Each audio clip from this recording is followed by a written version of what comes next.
So good morning, friends. Good morning, sir. So today we have with us Sivasubramanian sir. So an IRS officer of 1991 batch. Before that, yes, he was an IIT and IIT Kanpur, IIM Bangalore, and a typical intellectual person who also cleared civil service and was an IRS officer, worked almost 13 budgets. He has dealt with almost every prominent finance minister, said P. Chidambaram, said Jaswant Singh, said Yashwant Sinha, said Pranab Mukherjee. So whatever we hear and tell you, like halwa ceremony, what happens inside, or what happens between Reserve Bank of India versus Finance Ministry, which is very, very important from our exam point of view. So he has dealt it directly. So friends, I request you to listen to this lecture. Take my word, at least one question, at least I am telling, one question will be there in the prelims, and in the mains definitely one or two questions related to it is going to come, and of course the interview also. So very, very important lecture. And since it is A batch, we thought first we'll give it to A batch. For others, we'll give it as a video class. So it is only for you, since you came first year, so we always thought we'll give it to you, and the other classes we'll send it by video. So ladies and gentlemen, please welcome Sivasubramanian sir. Friends, good morning. Good morning, sir. Yeah, though I know that there is a corridor, let me use the corridor. We'll use a bit of walking also, and more importantly, a bit of interaction. So if you're not able to hear me, please tell me. I'll be a bit more loud, right? Okay. Before I get into this, I want all of you to first think about yourself as, because you're all aspirants, I don't want you to think of yourself as an aspirant. Let's choose a role. What is the role you're going to be? You chose a role, either you are the RBI governor or you are somebody who is briefing the RBI governor when he is taking over, or you are the finance secretary. Forget it, nothing in between, okay, nothing below that. And let me also tell you, in fact, the current RBI governor, Shaktikanta Das, was my ex-boss, okay. We worked together for, in fact, I would say 1.5 budgets, right. That was when, he actually moved from the Tamil Nadu cadre into the center. He was a joint secretary at that time. I was director budget. That was around 2009. And of course, subsequent to that, I moved into something called Director Infrastructure Finance, because of which he continued. Of course, he moved it as ASEA, Additional Secretary, Economic Affairs, and then moved as Finance Secretary, etc. So think of yourself as somebody who is actually either briefing the governor, I mean maybe executive assistant to governor, or the governor himself, or the finance secretary, because of which this debate has come, right? I'm not putting you in the shoes of finance minister, because you're not aspiring to be politicians. Okay. I want one important question before we get into this debate. The first question is, what is the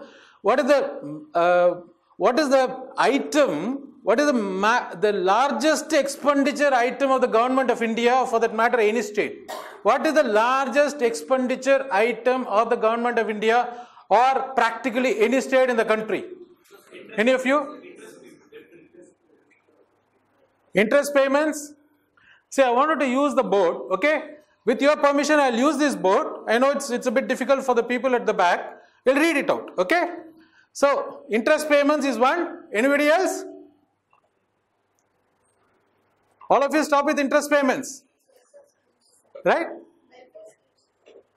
Okay, I didn't get it. Welfare schemes. See, you don't call welfare schemes. You always identify a specific item, okay?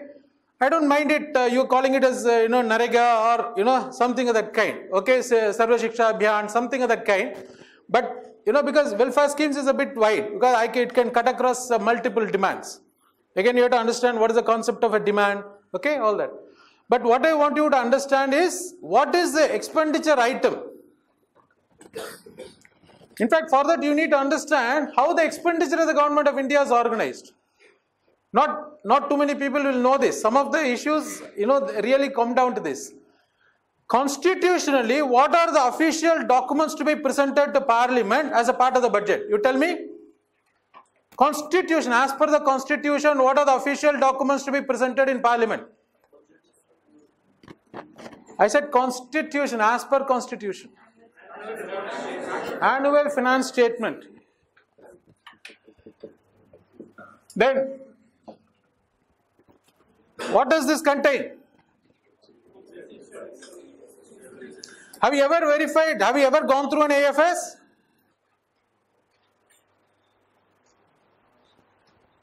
What is the other document? Huh?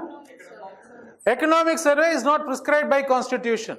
It's an explanatory document presented by the CEA to the House only for explanation, and that too for the previous year, not for the next year. Appropriation bill, okay, it's not. It is not a, it's not part of the, but I mean, it's a part of the overall budget. Yes, there are multiple ones. There is a vote on account. I mean, every time you present an appropriation bill. What is an appropriation bill? I don't want to get into that issue now. I want you to know a few things. Because if you read this, see, there is something called, there is a finance bill. I hope not all of you know. There is something called demand for grants. These are the only documents prescribed as per the Constitution. And I want you to verify, as per these documents, what is the largest item of expenditure? Because that has got a relevance to the debate we are talking about. Okay? That has got another interesting thing. The largest item of expenditure, like you said, interest, there is something larger than this. Huh? No. I mean, defense and all will be, even compared to interest, it will be like probably 1/3 of interest. See, there is something called a repayment of debt. See, this is for academic interest, because most of you will never come to know this. And I want you to tell me one thing very specific about these two items. What is the nature of these expenditure items? You got what is called current. I mean, our Constitution doesn't talk about current.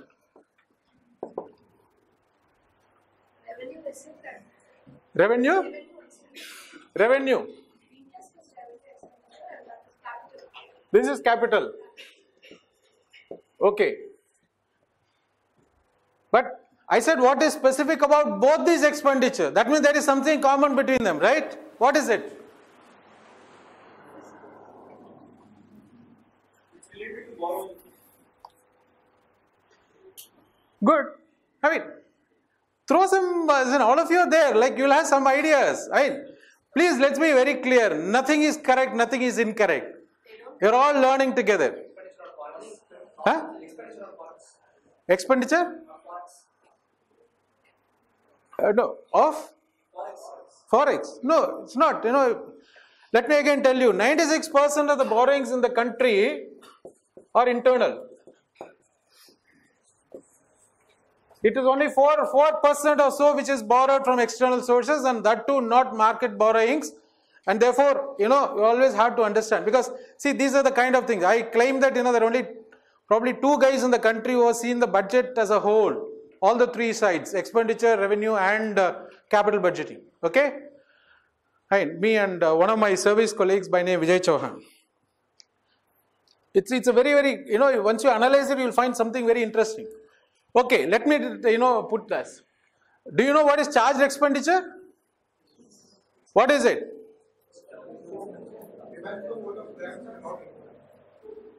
What is charged expenditure? No, one at a time. I agree, it's okay. All of you can mention. If one doesn't answer, then the next one. If you have something else, then you'll answer, right? What is charged expenditure? Right. It's begging the question, right? Charged expenditure is something which is not. What that expenditure is? which is not charged, is it? Obvious answers, right? Tell me. Okay, these are charged expenditure. Let me tell you that. Because you're all civil service aspirants, along with being whatever roles I mentioned. What is the problem with charged expenditure? What is the problem? No, I mean, see, look at it. Wear the civil servant's hat. What is the problem? They are not questioned, like, not much discussion. Exactly. There is hardly any parliamentary control.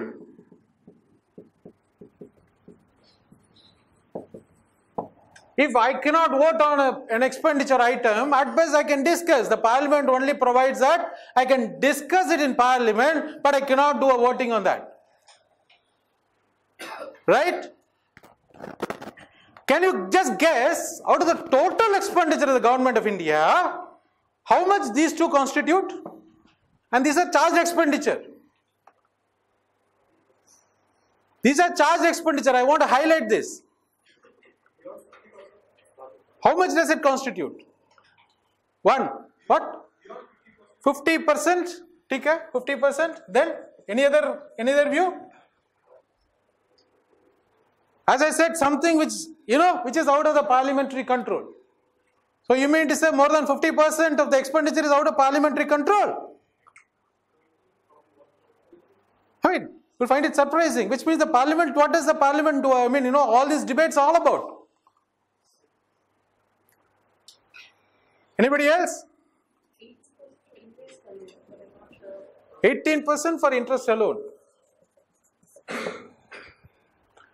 See again, how do you compute government expenditure is a matter, I mean, this is not a matter of discussion in this class, but I want you to realize that this 18% what you are talking about is the net expenditure, not as computed as per the constitutional norms. Okay? Now get back. I am saying as per the expenditure as computed, by the constitutional norms. What is it? I don't know. I mean, but I just want you to, because I'm a bit vague, but I want you to think about that. Probably, you will find a solution for it. Okay, yourself. What is it? Do you know this? These two put together constitute approximately 74 to 75% of the total expenditure of the union, and I'm pretty certain it will be equally true of any other states. Because it's an interesting debate and there have been a number of issues around it, that 74-75% of the entire expenditure of the government is not even voted. Which means, what is the level of parliamentary control over the government expenditure? And what I am proud about is, these are two items which I was handling for reasonable period. See, you're all there for a tenure, right? For anything. And therefore, what I used to generally say, if there is anything in the government to do, I am the largest, handler of basically borrowings. I mean, I'm the largest, raiser of, funds for the government, for that matter, anywhere probably in the country, and the lowest paid guy for that. Any fund manager worth nothing in, mutual fund will be, how much will be raising? I don't know, maybe he'll raising 1,000 crore. Here is a guy who actually, repayment of debt, chhod dijiye. Like, you leave the repayment of debt. I was raising 5 lakh crore for the government of India. I mean, as a director, of course, there is a hierarchy. We had the RBI helping us. But if you see it, the strategy part of it is made by the government of India. And that is made in a unit called budget division. Right? That entire strategy in terms of how do you borrow, what is it, that's the kind of, interaction you have. You have to decide what is going to be your borrowing strategies in terms of, see, please let's be clear. Nothing is done, off the cuff suddenly one fine day and then suddenly I become a hero. No, it's not that. You do incrementally. In government, anything which you do incrementally is bigger than probably what you do, in any private sector with a big bang. That's the thing. I used to always say that, I used to handle 500 crore on the margins. I think she was mentioning about the oil, sector. It's not. Oil bonds is there. I don't know any of you know about oil bonds, fertilizer bonds, all that I was issued. I was the guy who issued them. And on the margin you will write, okay, let's have the coupon of 8.3% or whatever it is. I mean, subject to some kind of a computation. But what is it? The implication between 8.3 and 8.2 can be as much as 500 crore and nobody will question you. See, that's the kind of a trust that the system, has in you. If you're good enough, that the system has so much of trust that nobody questions, and each marginal item may have 500 crore implication. Okay. Why did I raise this? I'll go to this because I think we'll not take more time than this. Why did I raise this? Is that these are two items which are interface between monetary policy and fiscal policy. What is monetary policy? Policy is behind the RBI. Policy is behind the RBI in order to control the Fine. See, please understand, again, you're not, I mean, for these purposes, you're not a civil service aspirant. You are a manager, you are the RBI governor, you should know what exactly you're doing. Don't get into, give me a theoretical, textbook answers. You should know what exactly you want to do. What do you want to influence? What is it that you want to achieve? Don't go by books. You're not here to read the books. It's about controlling the money supply in the economy.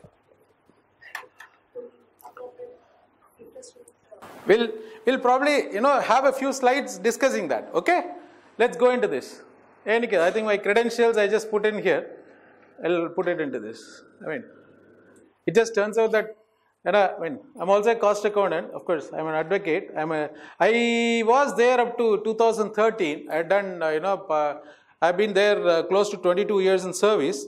I moved out of the service. Okay, I'm practicing. I'm in Delhi. Hopefully, sometime maybe I'll move into Chennai also. But I'm practicing there, and what I call is I'm also a cost accountant. I'm an advocate. I'm also an insolvency professional, and of course, now I'm pursuing a PhD in management.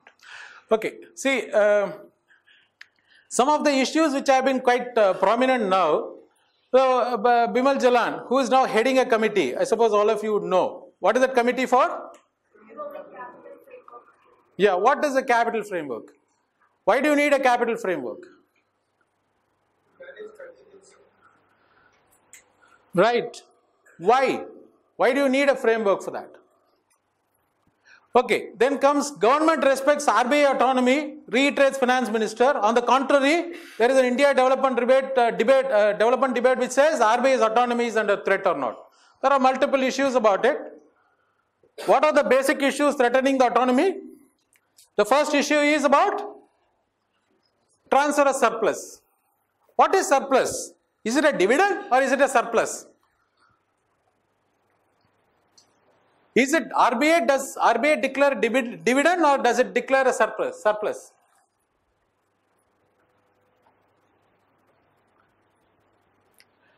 Of course, there has been a lot of discussions about the Monetary Policy Committee. Okay, we'll have a few discussions on that. What is the issue? Why do you think a monetary policy should be decided by the RBI board, not by the RBI governor? Then there is something called a payment and settlement systems. There is a separate act for it. See, in India, the payment and settlement systems have all been evolving. See, you go to Airtel or you go to Paytm and the fellow, you just make a click and then the money goes. Right? Paytm you use. Now question is, it's a payment mechanism. What is the regulatory mechanism for it? Who is controlling it? Who is the regulatory authority for that? RBI? Sure. Are you sure? Huh? Is NPCA an agency or is it a regulatory authority? What is the difference between an agency and a regulatory authority?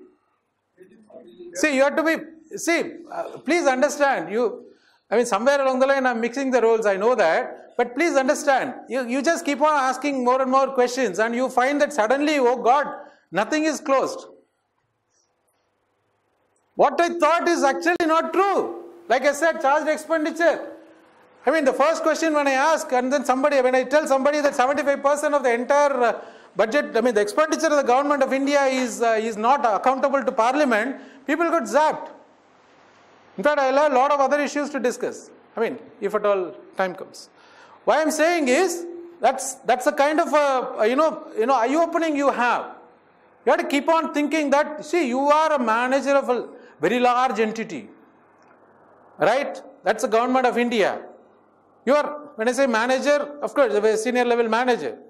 So therefore, you have to keep thinking in terms of what is it that I am accountable for. What you handle is such a large set of problems. Every desk brings with it the kind of problems which I am sure in the private sector will all be kind of wondering whether they'll ever get a chance to attempt. Probably after 10 years or whatever it is, they get some of the small distance. What you get on day one, the rest of them will get after maybe 10 years, 15 years, sometimes they may not even get at all. Okay, see, whether it is Paytm or any of these, mobile kind of payments, right? Or the other ones, you got coupons. You got coupons, right? If somebody says you use this coupon to make a payment. What is it? Is it a payment mechanism? You should be asking all these questions. Because I am sure somebody can ask you, I mean, whether it is a personality test or interview, whatever it is, they can ask you. If you are into this area, somebody should be say, what is the difference between, let's say, payment through, a rupee and let's say payment through, let's say, a coupon. What's the difference between the two? Is it a payment system? Is it a settlement system? We'll have a few slides on that. Then credit availability, MSMEs. This has been a major issue. What is the problem with this? Any of you? See, these are all the autonomy debate. Like what the government says and what the RBI says, there is some kind of a dichotomy. RBI wants to move in a particular direction, government wants it to be moved in a different direction, and we do find that they are not on the same page. Okay? That's why this autonomy debate has come. Demonetization is still an issue. I mean, we are not going to discuss these two. Governor's role vis-a-vis RBI board. I am not going to discuss this, but yes, this is also sensitive. Okay? There are many other items. And let me tell you, each of these issues, nothing is new. It's only that probably the current flock in the government are making it look, it's all very, very sensitive and, they want to rightly, they want to kind of go and fight on the streets. No, nothing is new. This first issue, transfer of surplus, is a matter which I used to keep handling as a matter of routine. When RBI transferred 18,000 crore, I said, why are you transferring only 18,000 crore? Please, I want at least another maybe 5,000, 10,000 crore extra. But we never used to go to the media and start discussing these issues. And well before me also these kind of discussions used to take place. So nothing is new. It is only that at some point of time something gets highlighted. Please keep that in mind. You do keep discussing many of these issues repeatedly. And I always say in government nothing is new because every day is a firefight for you. Okay, let's start with this. What are the functions of RBI? Just for completion I am doing this, right? I am sure you can go to the RBI website. The first says who are we? It will tell you all these things. It's a monetary authority. What does that mean? I mean, if you are all clear, I will go to the next bullet. Okay? I mean, I am not here to discuss all this fully, but let's walk through this. Regulator and supervisor of the financial system. What is the mechanism they use for regulation? No, what is this monetary authority and regulatory authority? What is the difference between the two? Huh? Banking license, then? Anything else? Banking license they give once in a while, no? They don't give it regularly, right? So you mean to say that banking license is the only method of regulating and supervising the financial system? Banks, NBFCs. Then what do they do with it? All the financial entities put together, regulated by RBI. Regulated by RBI, correct. The financial system, they regulate it by way of regulating the banking system and the non-banking financial entities. Right? Okay. Now what is the difference between monetary authority and this? See, there is always an interplay. Are you clear what is the monetary authority? The monetary authority is one who basically controls the money supply. Why do you need a money supply? Anybody with economics background?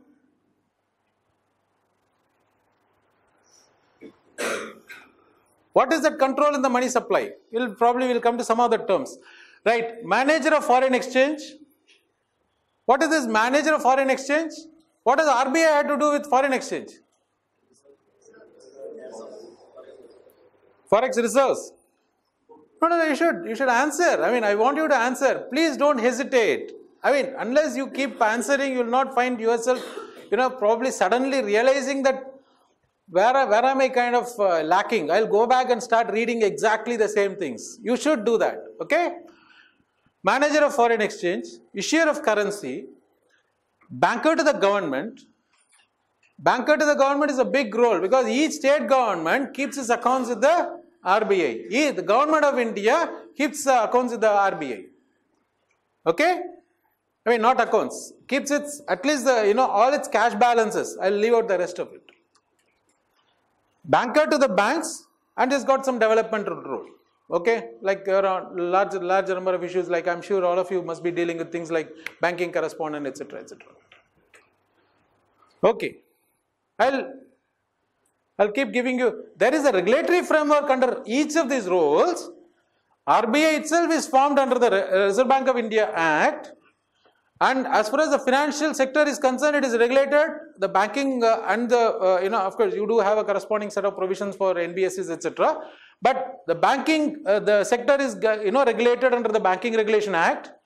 The government securities, whatever I'm talking about in terms of repayment of debt, and the interest payments is governed by the Public Debt Act 1944 and the Government Securities Act 2006. In fact, 2006, this entire regulations was, drafted, of course, as a part of a small group. I was the guy who notified that. Okay, the regulations. Foreign Exchange Management Act. This is for the foreign currency. Right? Those who are handling. There is a foreign exchange management and RBI issues lots of notifications under that, and that's the way by which this. But you see, you are RBI, you are the governor of RBI. What do you do with foreign currency? Do you have any role other than just some notifications under foreign, FEMA? What do you do? Let's understand the concept of currency. I'll just take another 5-10 minutes so that we all come on the same page. Let's understand what are the kind of roles that RBI has. Then only we understand what is the kind of a conflict we are talking about. What is currency?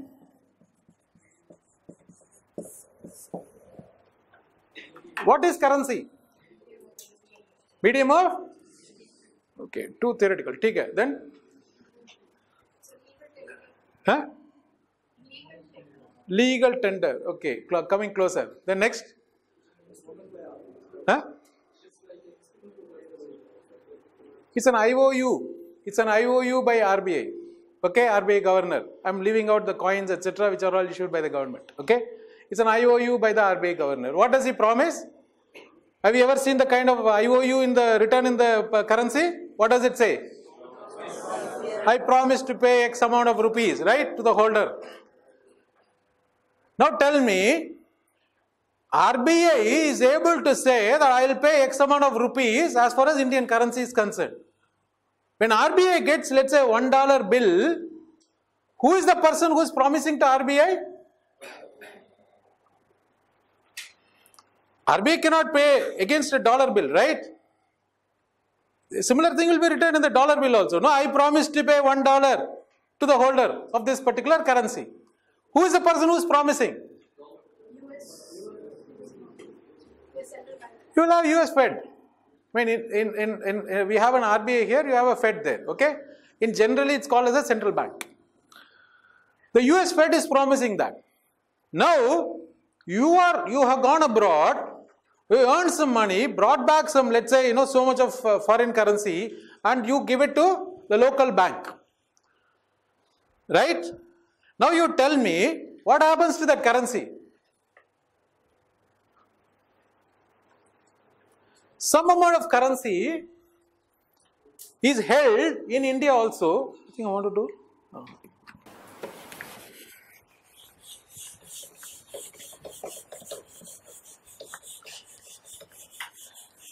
Let's say we have this FDI, right? What is the volume of FDI? How many billion? Huh? 400 billion. I don't know. Any case, let me write it. I mean, probably I'm not. This is what, US dollars? Are you writing in US dollars? 400 billion. Pakka? Surely not. Okay, let us assume we are getting 400 billion of US dollars into the country. That means what? Entities abroad, see we have India here, entities abroad are pumping how much? 400 billion US dollars into the country. What does that mean? What will they do? Can they invest in India in Indian, in dollars? What do they do? What does conversion mean? Right? So it's a market. They got a currency market, forex market.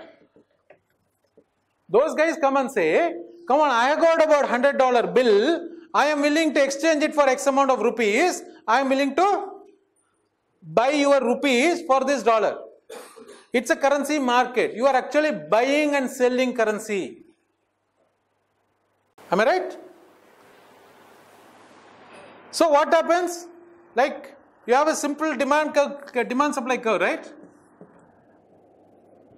If the demand for Indian rupees goes up and there is more supply of foreign currency, what happens? Value of rupee increases, decreases, increases.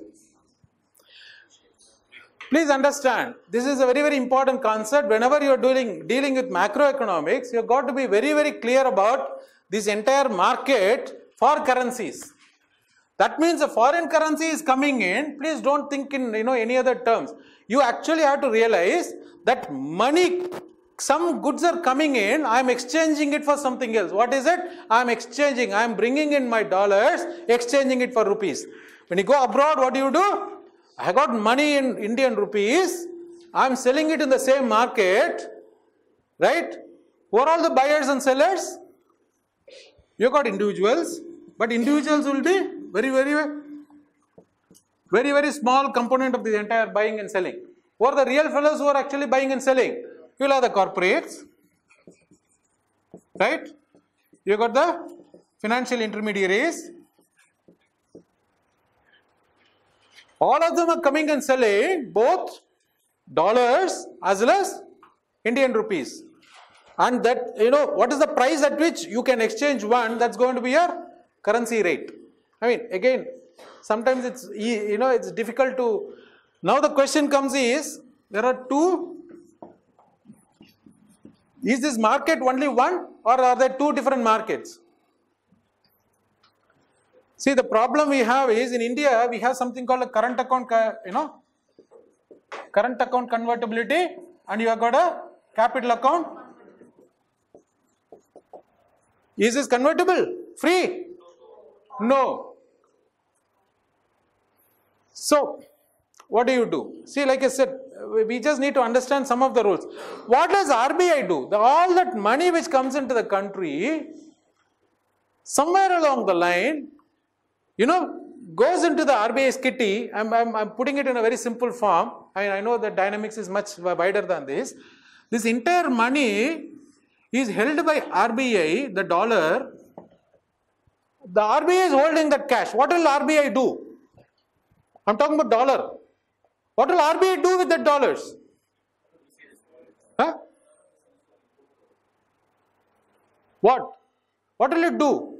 It can be used to manipulate prices to maintain rupee value.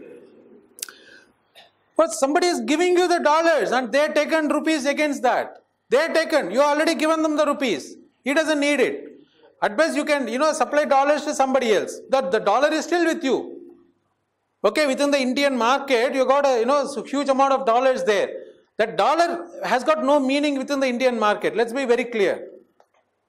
You cannot buy anything using Indian dollar in Indian market.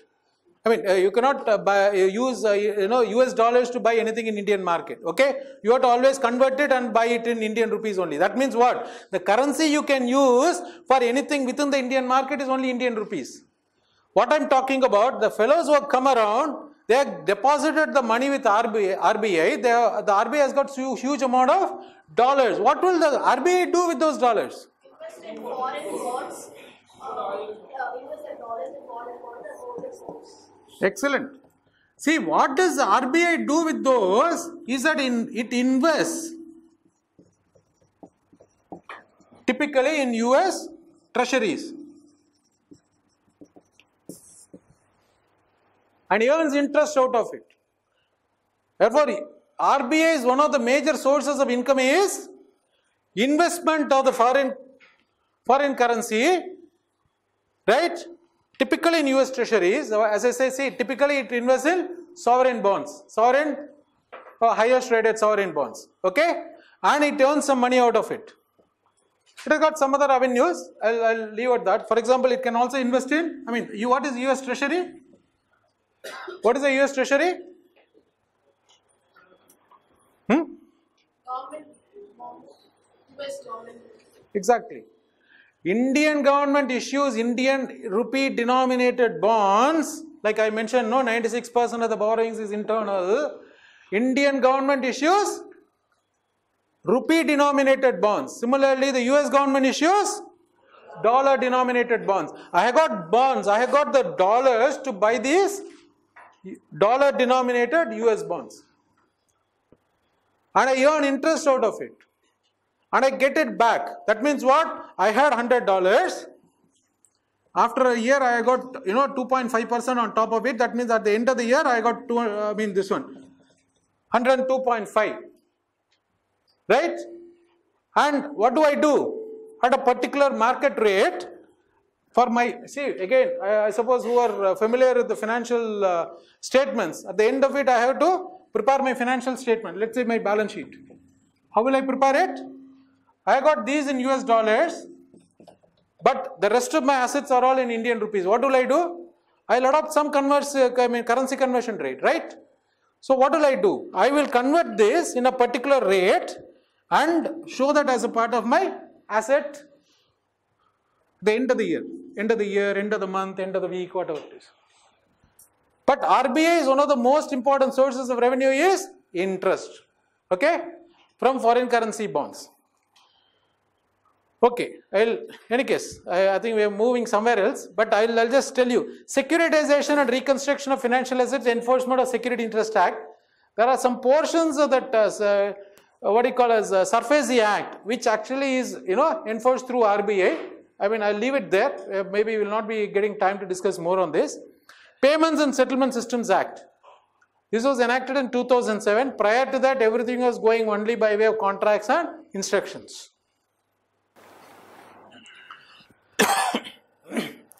Let's understand how RBI is governed. This is from the RBI Act.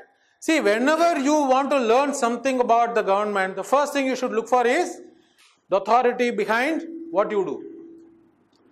You will have either a law or you will have some instructions, you will have some guidelines, notifications, whatever it is. You should absolutely go through the respective authoritative document. Please do not go by any, definitely not by the mere media reports. You should always go by the original authority.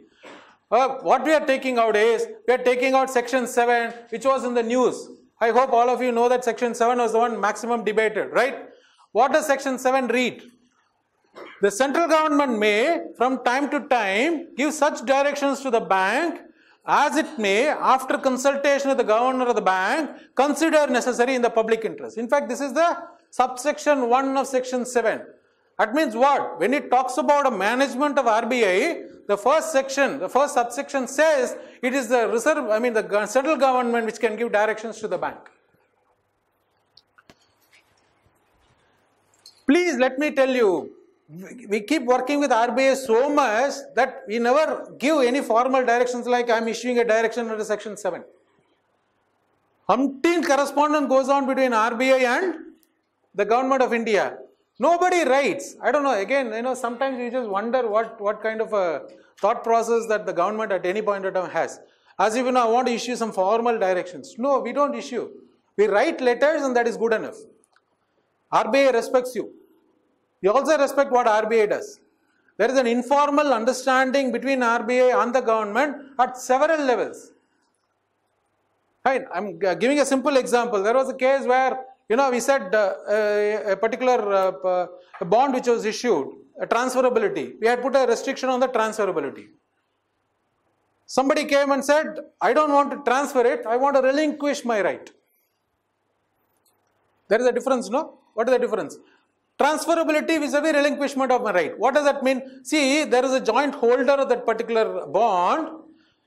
The one of the joint holders, if there are two holders A and B, one of the holders say, I want to relinquish the right in favor of B. That is, I am A, I am holding it along with B, I am relinquishing my right, in favor of B.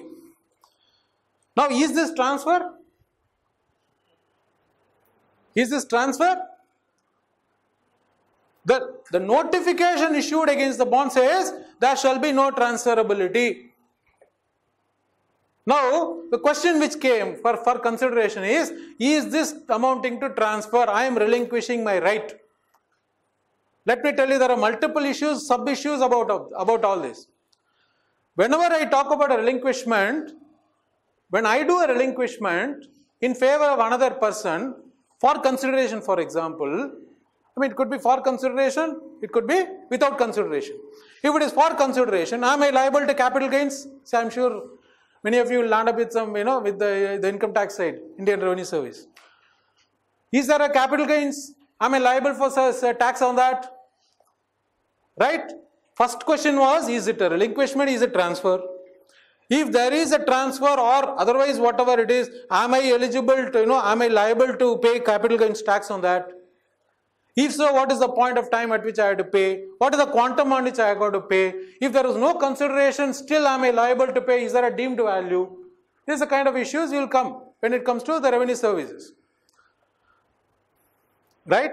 So now, the question which came before us was, is this, transfer amounting to relinquishment?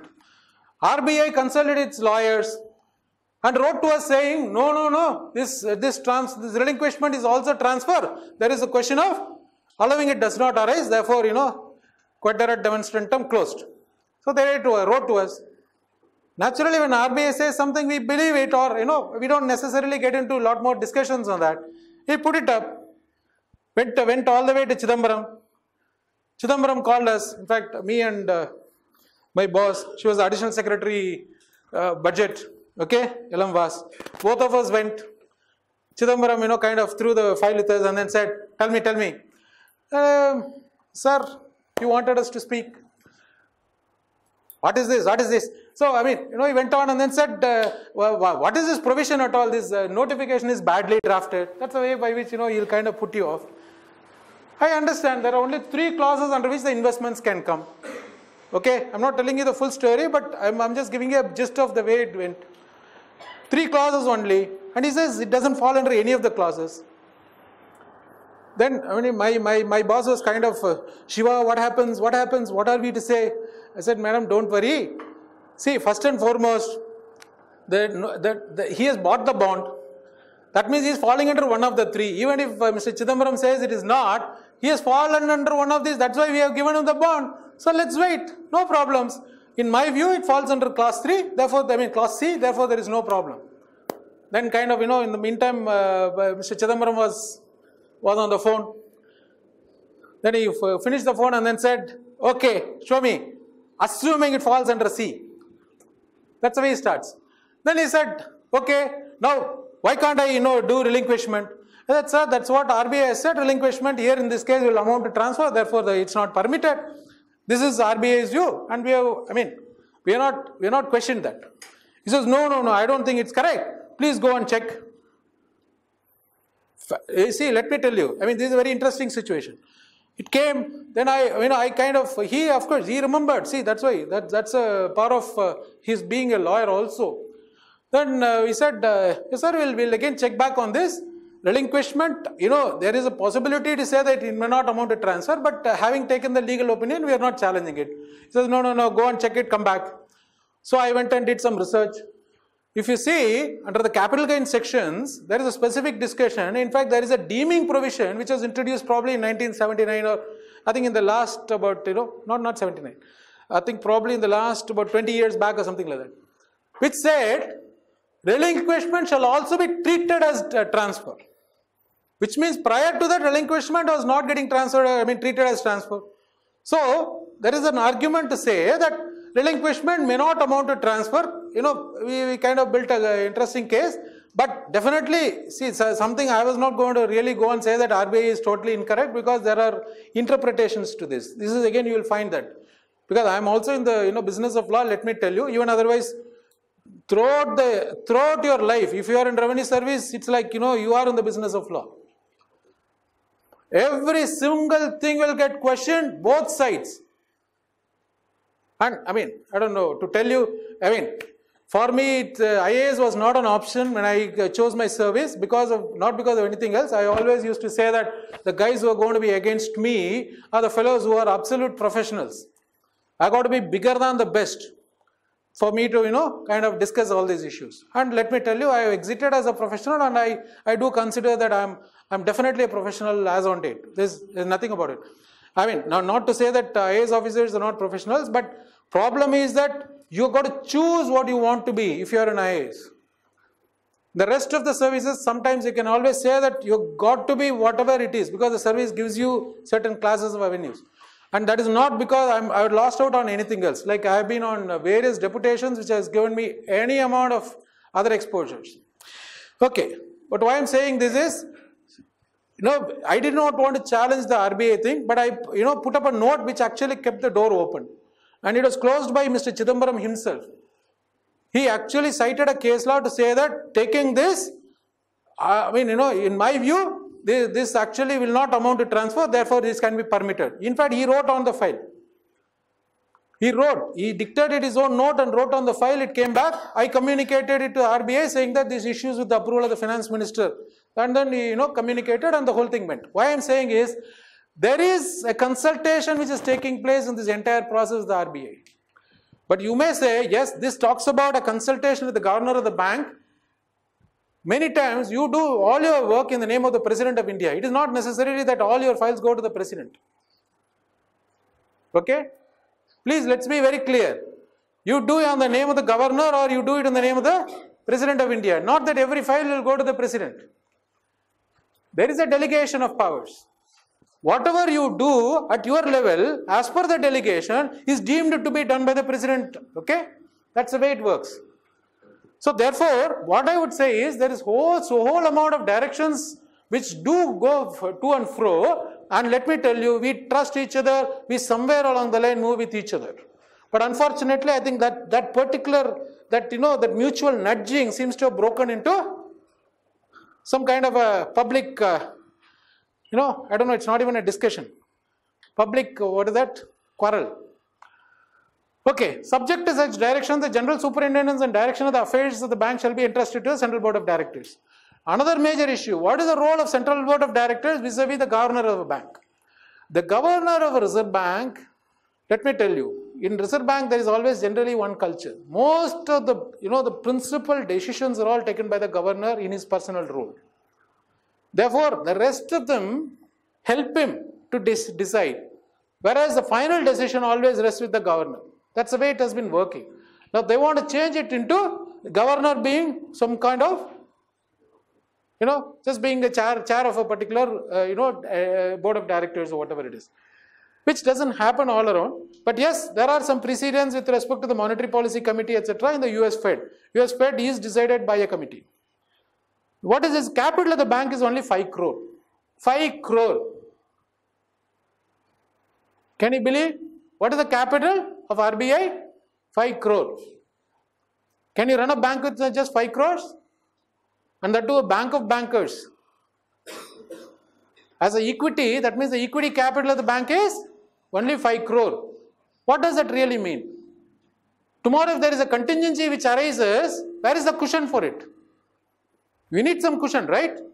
All of you would have read something about the Basel norms, etc. I'm talking about the normal banks. Why do you need provisioning? To reduce the risk. Correct. Where is the risk mitigation for RBI if I got only 5 crore to begin with? Fine. What happens? I got investments. So what is the risk in it? I got assets. No. See, I think this is not acceptable to me. You got to be very precise. The risk arises at what stage, and the question is, if I got assets, is it good enough? Is there no risk? I'll give you an example. I take a loan from the bank. Okay, let's say 50 lakhs I take as a loan. Go and buy a flat, let's say in somewhere in Perungudi, whatever it is, in Chennai. Am I put to any risk? Is there any risk? What is the risk associated with that asset? I have bought a house. I got a flat. Is there any risk associated with this buying of this flat? I got an asset, but is there a risk? No, please. What is that? What is the risk? Huh? What is that? Returns on investment. Okay, next. Now, what is the risk associated with returns on investment?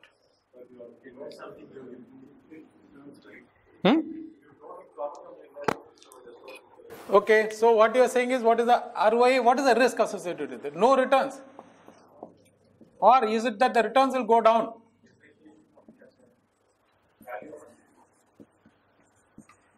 But I knew this even at the beginning. Risk, I thought, is always something which is uncertain, which I can't quantify in advance, right? But I knew that the depreciation will take place right on day one. I knew.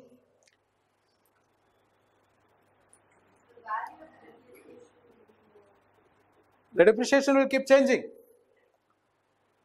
I may have 2% one year, 5% another year, 3% another year. Is it correct?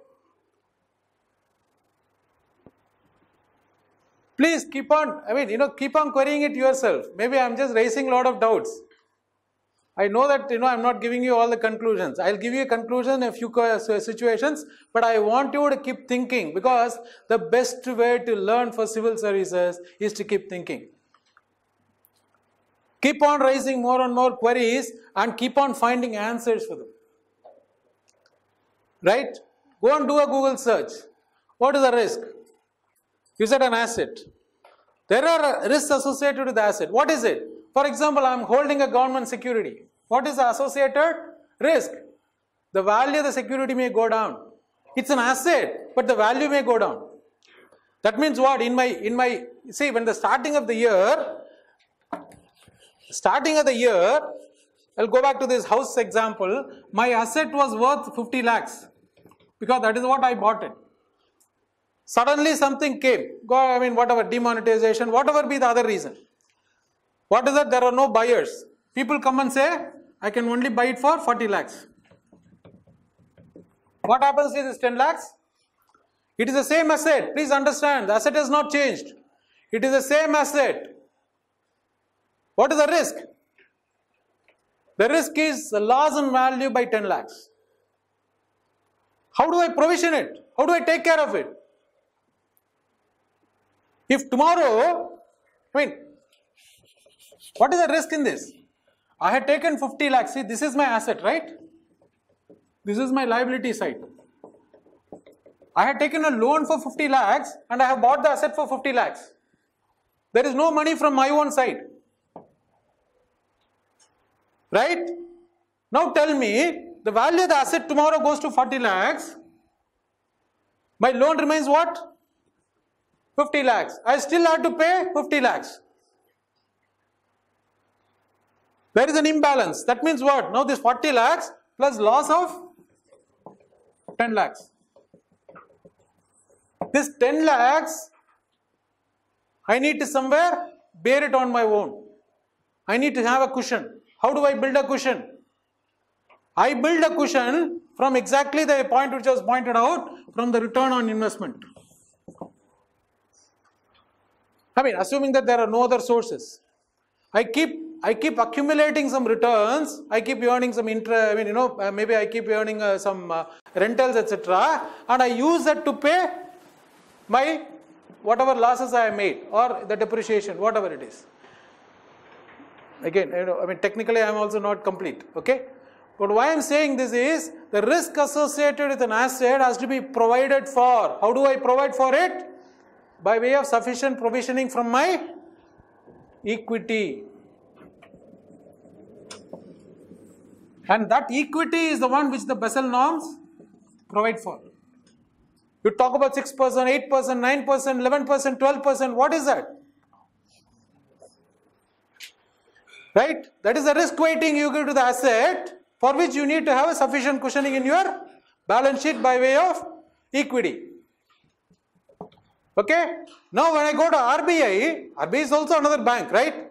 It is only that it's a larger bank, it issues currencies, whatever it is, but its capital is only 5 crore. What does it have to do? It has got to build some cushion. What does it do for building that cushion? It provides for contingency funds and whatever others.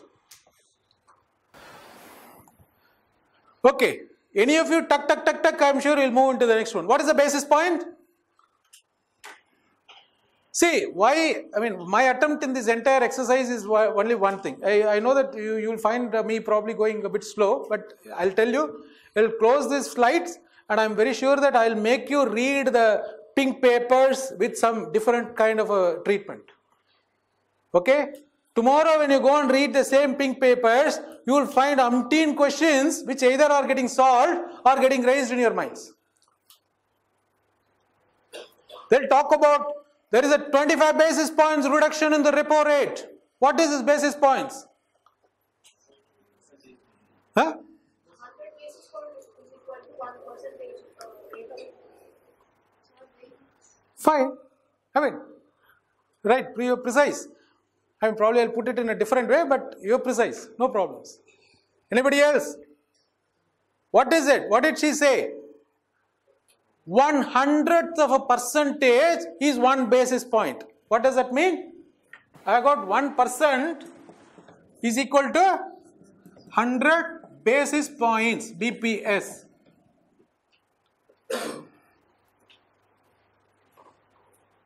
In financial market, you will never refer to everything as 0.25%, etc. Nobody will write. They'll say, there is a reduction by 25 basis points. And you will find, oh God, what jargon is this? I don't understand this. See, you should understand. You should know the jargon of that particular trade. Every trade you get into, you should know the jargon. Okay? The most important thing is understand the terminology of each trade, each sector, each industry. And I'm sure in your prelims, lots of these kind of questions are going to come. What is a basis point? A basis point is 1/100th of a percent. What is a percentage point? It's in absolute terms. There is an increase by 2 percentage points. What does that mean? It is not relative. It is, yeah, you can say 200 basis points, whatever it is. It is 2% means 2%. For example, my repo rate goes up, let's say, I mean, just a hypothetical thing. Let's say from 4% to 4.5%. So this is percentage. But it goes up by 50 basis points. You should know how to convert. You should know what is the difference. What is seigniorage? What is seigniorage? I'm sure all of you have read RBI is, you know, what RBI does, what is monetary policy.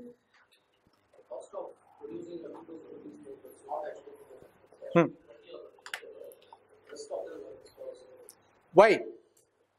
What is that? Okay, so now you tell me what does it actually mean. I mean, probably the rest of the class, what does it do? I got 2000 rupee note. What is the seniorage in this 2000 rupee? What is the seniorage? I got 2000 rupee note, I am putting it into the market. What happens? Huh? Okay, so now the cost of production, let's say, is 500 rupees. What is the cost of production?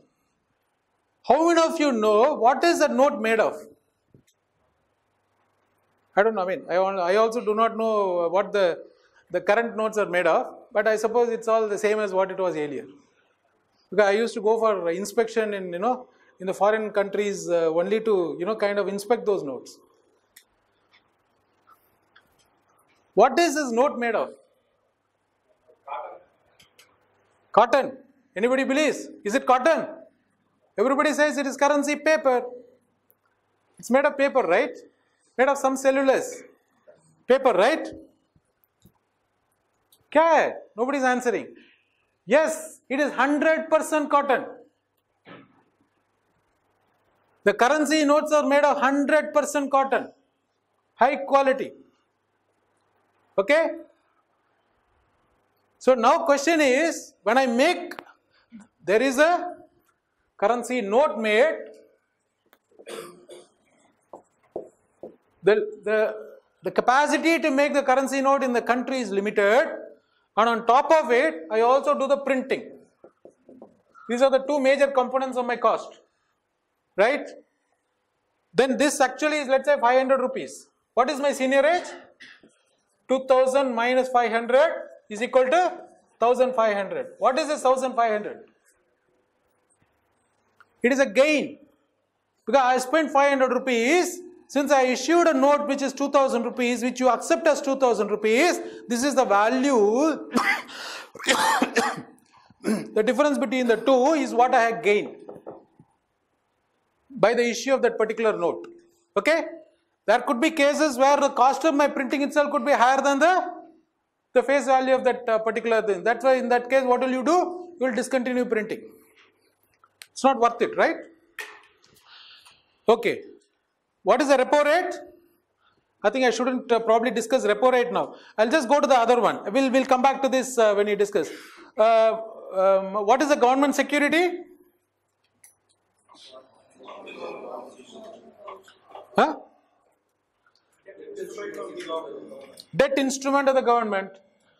Can you give me some idea what does that mean? So I want you to understand, see we are all talking jargon, okay, we should understand it in greater detail. What does that really mean? Government, does it pay interest? It doesn't pay interest? Government doesn't pay interest? It always issues discount instruments? Right? Huh? No, maybe this is not, you may say this is not immediately relevant to my civil services, why should I know? Please understand, I always approach one thing. Whatever you study doesn't matter, anything can come in civil services, number one. Number two is you are here to learn, simple.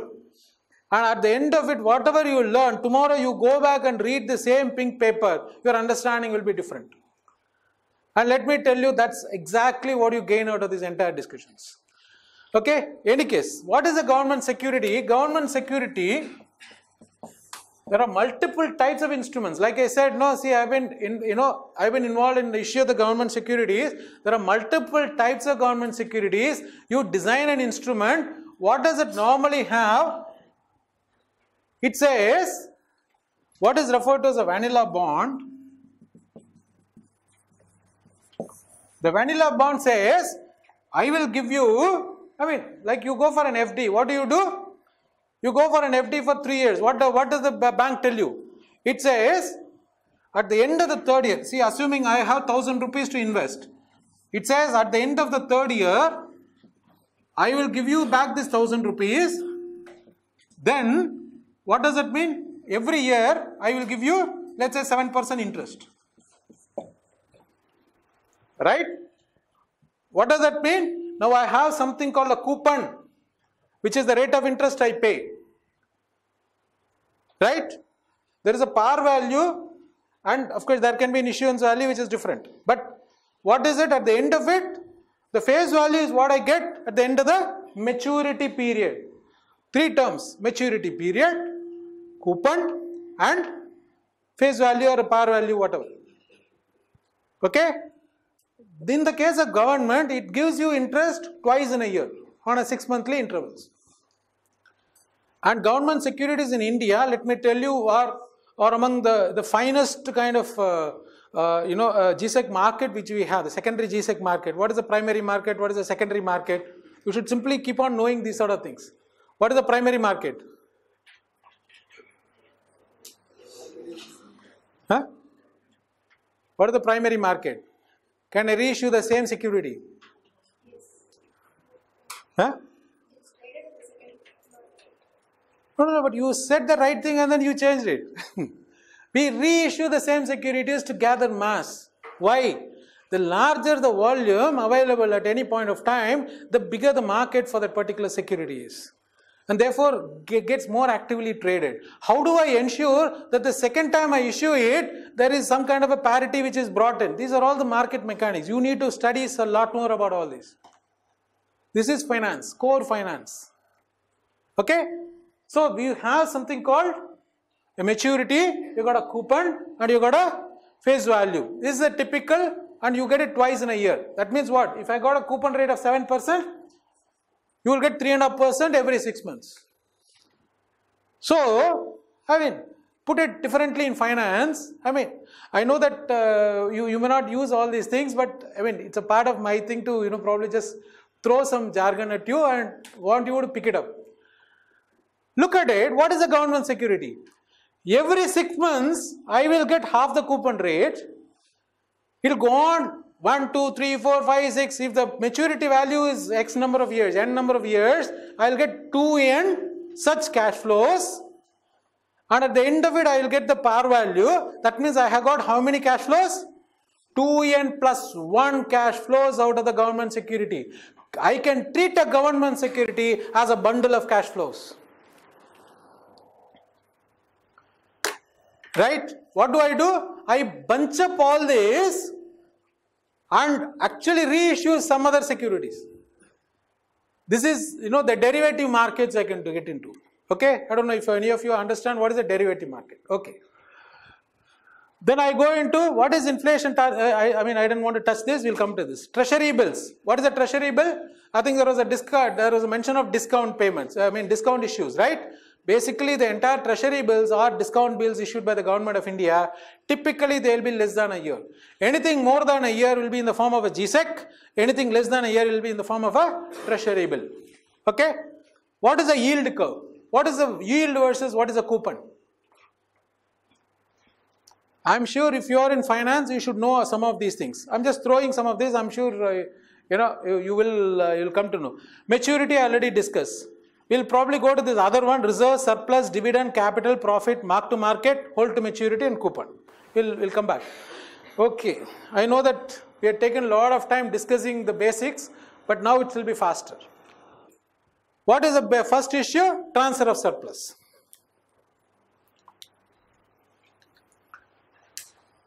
Does the government get any returns from RBI on 5 crore?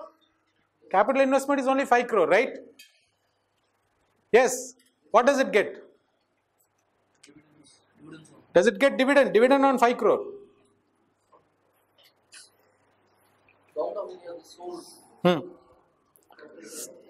No, I want you to understand what is the right that the government has against RBI. Please understand this. That's the reason.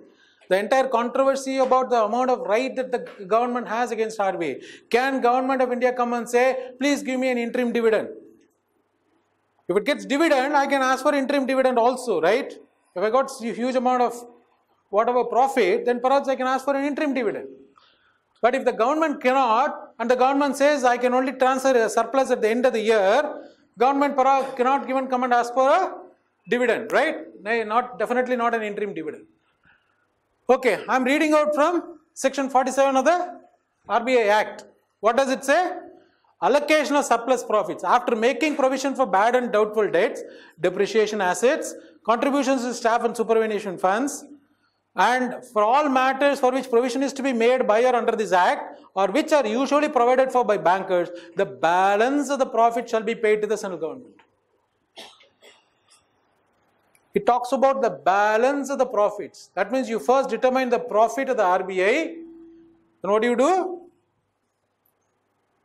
You provide from that profit appropriations in terms of the various provisions and probably in terms of transfers, surpluses, whatever it is, contingency funds, etc., etc., and finally transfer whatever is the balance of the profits into the government. Ask you one thing. When RBI transfers its balance of profits, is it a revenue receipt to the government of India? Is it a capital receipt to the government of India?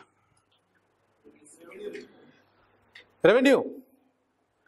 When RBI transfers its this one, is it a revenue expenditure of the RBI or is it a capital expenditure of RBI?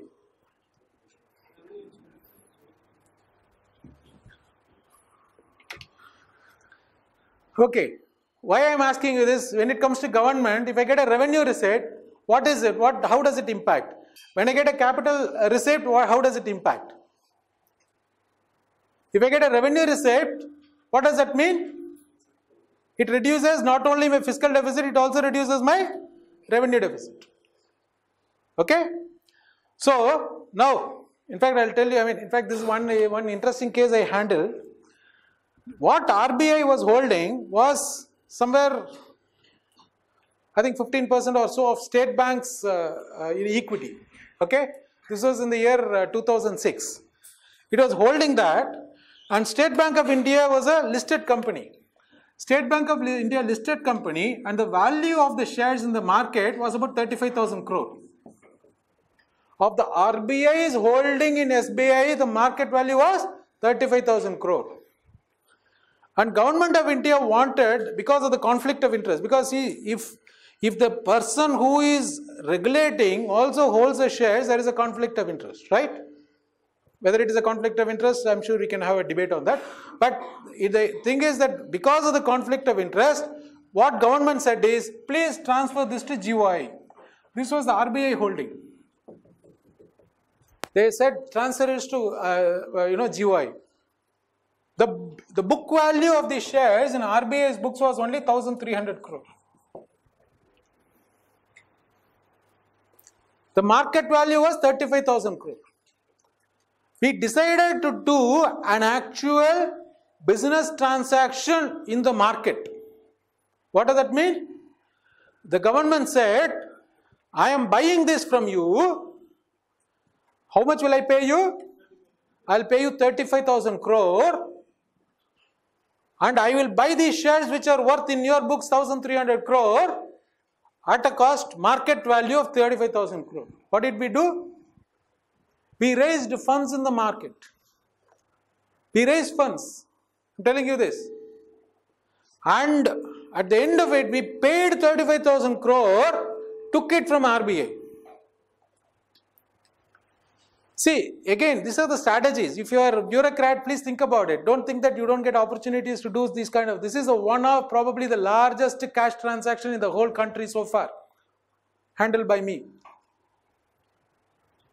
35,000 crore worth of shares was bought by the Government of India from RBI using, RBI's own mechanism. By the way, we bought it through market mechanism.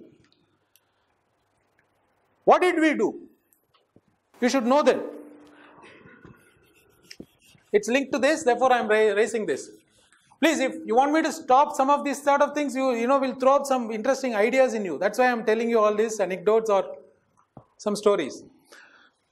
When he did this, when does the RBI close its accounts? Any of you aware of it? The accounts of RBI are closed on 30th of June. And it normally closes the accounts, prepares its financial statements, goes to the RBI board by the first week of August. And the surplus available with RBI, as I said, balance of profits, is transferred to the Government of India in the second week of August. So approximately 45 days from the closure of the account and transfer of surplus. What did we do? We paid RBI this 35,000 crore on 29th of June. Right? Now RBI, what does it do? It goes into the RBI, it extinguishes this 1,300 crore. What is the surplus it has made? 35,000 minus 1,300. I mean, I'm giving you rounded figures. Somewhere around 33,700 crore. That becomes a surplus. Along with other surplus, it is bound to transfer it after 45 days. The money will come back to the government. That means my entire process of buying the share was a market-driven kind of a process, but with a beautiful window which we used. What is that? 45 days later, the same money comes back to the government. I raised funds primarily through T-bills for the first 3 months of the year, built up a huge cash balance which could surmount this 35,000 crore, transferred it to RBI on 29th of June, got the money back on I think 13th of August or something like that. 45 days the money remained with RBI. Now tell me, this money when it got transferred back to the government of India, is it a capital receipt or is it a revenue receipt? It is a revenue receipt. That means what did government spend? It spent on investment because it spent on so many shares of SBI. It is a capital expenditure which is coming back to the government by way of revenue receipt. You are right. Accounting wise you are right.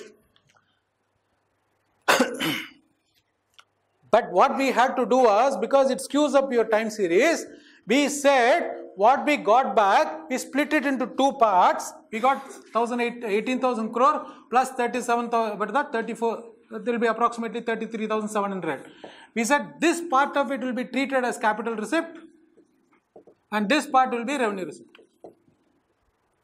We changed the accounting policy to this extent. Please understand, government is flexible. There was a big fight between, for example, between me and the the controller of accounts. Controller of accounts said, nothing doing, this has to be only a revenue receipt. I mean, she was right. So then we said, nothing doing because this will skew my entire time series, why it will skew, etc. If you go to 2006 budget, you will actually see there will be a star there and then at the bottom it will be written, this is treated as a capital receipt. Okay? Fine. Why I am asked, some of these things become, interesting things. You will remember it tomorrow. Nothing else. If anybody talks about balance of profits, you know whether it is a revenue receipt, whether it is going to be this, is it something etched in stone, can I make a change? All this you will now remember, right? Okay, what is balance of profit? Balance of profit is a surplus. It is a surplus which is transferred to the government at the end of the year. Typically, in the middle of August. Okay, now tell me, there are some numbers. I don't know, those at the back may not be able to read it. I'll read it out for you. We'll run a bit faster now. If you see the profit, these are all in rupee billions. So we'll just take these numbers. We'll not get into whether billion means 100 crore. Okay, 1 billion actually 1 billion rupee means 100 crore. A profit earned by the RBI in 2017-18 is 782.81 billion. That means 78,281 crore. Okay. Out of that, finally the surplus which was transferred is 500 billion, which means 50,000 crore was transferred to the government of India. But if you see the amount of, these are two profit and loss account items. These are all balance sheet items. What is the amount of contingency fund that the RBI holds? It holds somewhere 2,321 billion rupees. Asset development fund, it holds 228 billion. Currency and gold revaluation account, it holds 6,916 billion. Do you think this amount of provisioning, this amount of, building a fund, is it necessary for RBI? This is the debate.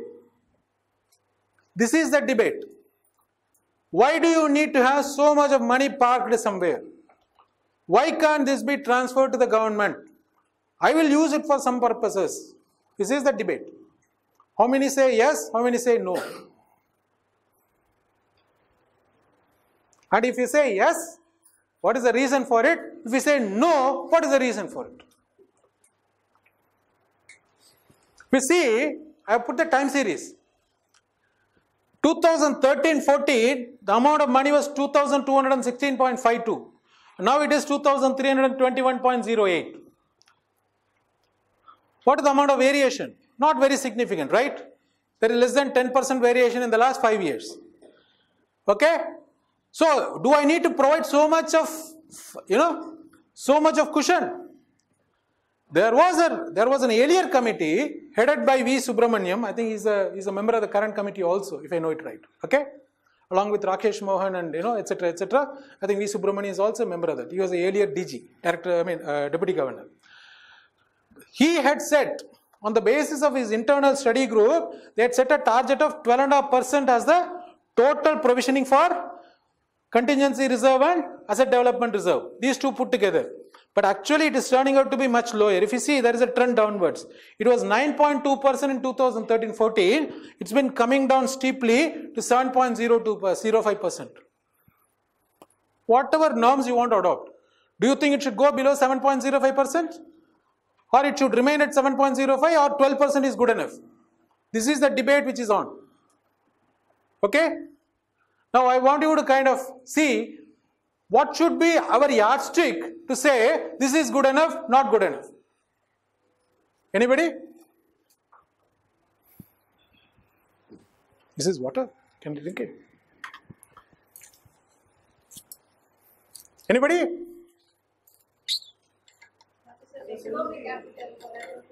Huh?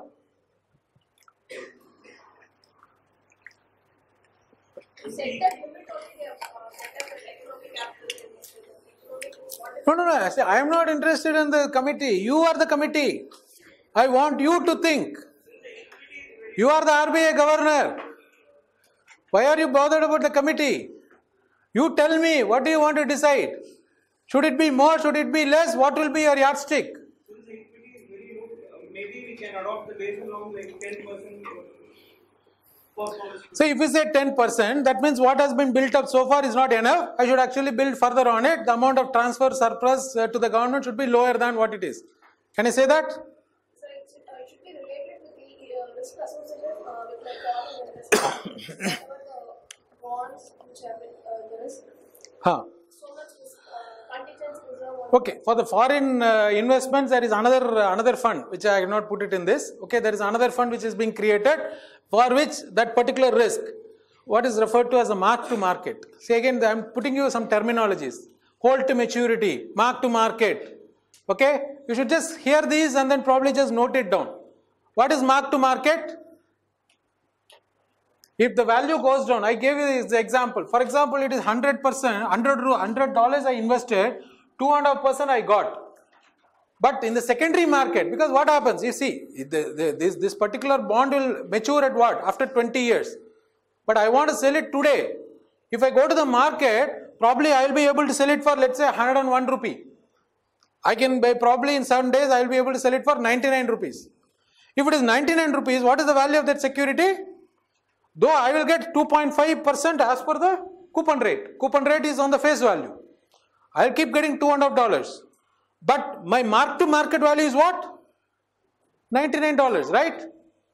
So I have to value my asset in my books at $99 only. What is the accounting principle we are using in this? Anybody from accounting? I mean, is it too heavy? Huh? What is the accounting principle we are using here? How do you value inventory for the purposes of your financial statements? Conservatism. You provide for all the risks, you provide for all the losses, you only take, where you are certain about the gain, only you take in the accounts. Wherever there is a provision, where you think there is a problem in the market, you provide for it as a loss. Conservatism principle. If you are a businessman, you are a business lady, what you should do is, whenever you have your stock at the end of the year, when I have to prepare my financial statements, I will value my inventory as per what is the current market price. If the price has fallen, I need to take that price rather than my original purchase price. Right? Similarly, I have bought it for $100, but today the value of this particular asset is how much? 99, which takes us back to the amount of risk we are bearing. If this is likely to fall to 99, 98 or whatever it is, that $2 I need a cushion to provide. If I do it on a year-to-year basis, I do not know. See, why do we provide funds? Why do you provide all this cushioning? What is the principle behind it? You're all top civil servants. You should think, keep on thinking about all these issues. I want you to reflect. I want you to come and give me some answer to all this. Why do you provide? Why don't you provide every year? Fine, every year I provide a different loss. What is the problem? See, in a particular year it becomes 99. I take it as a loss in that year. In another year it becomes 102. I take it as a gain in that year. What is wrong with it? That's correct, no? That's a correct approach, right? Why do I do this cushioning? Why do I need this kind of a contingency fund?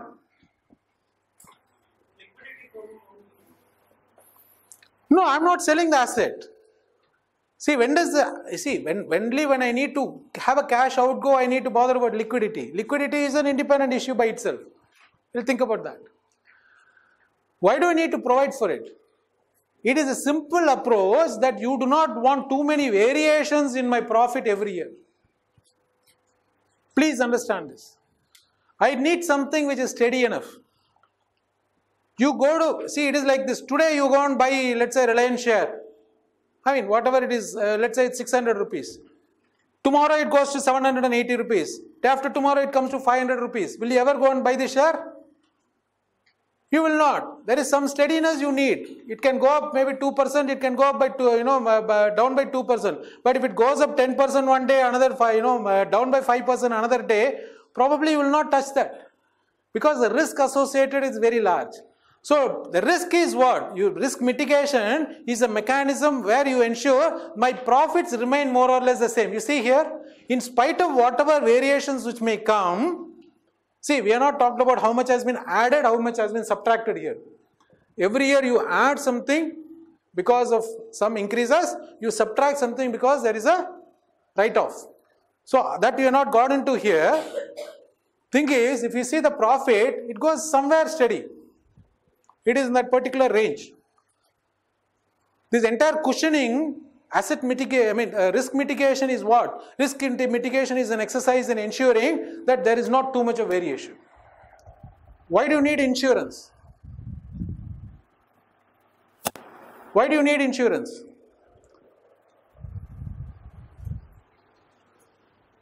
Is it too heavy? Am I asking too many questions unnecessarily? I'll just go further, is it? You don't need these questions. I thought somebody will answer these questions. You should. I'll answer this question. Why do you need insurance? The insurance is a mechanism to ensure that my lifestyle, for example, doesn't unnecessarily change. If, for example, it's a fact, there are people who get into medical problems. There is a huge one. Somebody falls down, whatever it is, some huge operation has to be done. Suddenly somebody says, okay, this is going to cost you 5 lakh rupees. It can be somebody's life savings. In one medical incident, somebody's life savings can be wiped out. Instead of that, what do? You provide an insurance and pay maybe 10,000 rupees every year. At the end of it, see, no insurance is going to pay out of his pocket. He is going to really pool all the risks. Please understand, insurance is a mechanism of pooling the risk, right? Underwriting the risk. Maybe, I'm using too many terminologies, right? Okay. Am I right? It's too heavy, too much of terminology. We'll rush. Okay. See, but understand, the terminology is the essence. You should understand all the terminology, because whatever you are in, you need to understand that respective sector. Doesn't matter. In fact, every posting that you get, the first thing you will do in the first 1 month is to understand the terminology of that sector. You will find that your entire civil services, the question papers are all typically talking about multiple terms. And the terms is, there are so much of meaning in it. And you need to understand all the relevant terminology. That's what, your preparation for civil service is all about. That is the reason I am actually asking all these questions and at least attempting to solve quite some of them. But yes, some of them I am leaving it open. Okay, we'll go to this. Again, the same issues. Some relevant terminology. We already discussed reserves. We already discussed all this. I will not repeat them. Reserves, surplus, dividend. Is it dividend or surplus? Technically it is surplus. Okay. Capital, profit. What is profit? It is like, the revenue minus expenditure. That's a typical thing. I will not say anything beyond that. What is mark to market?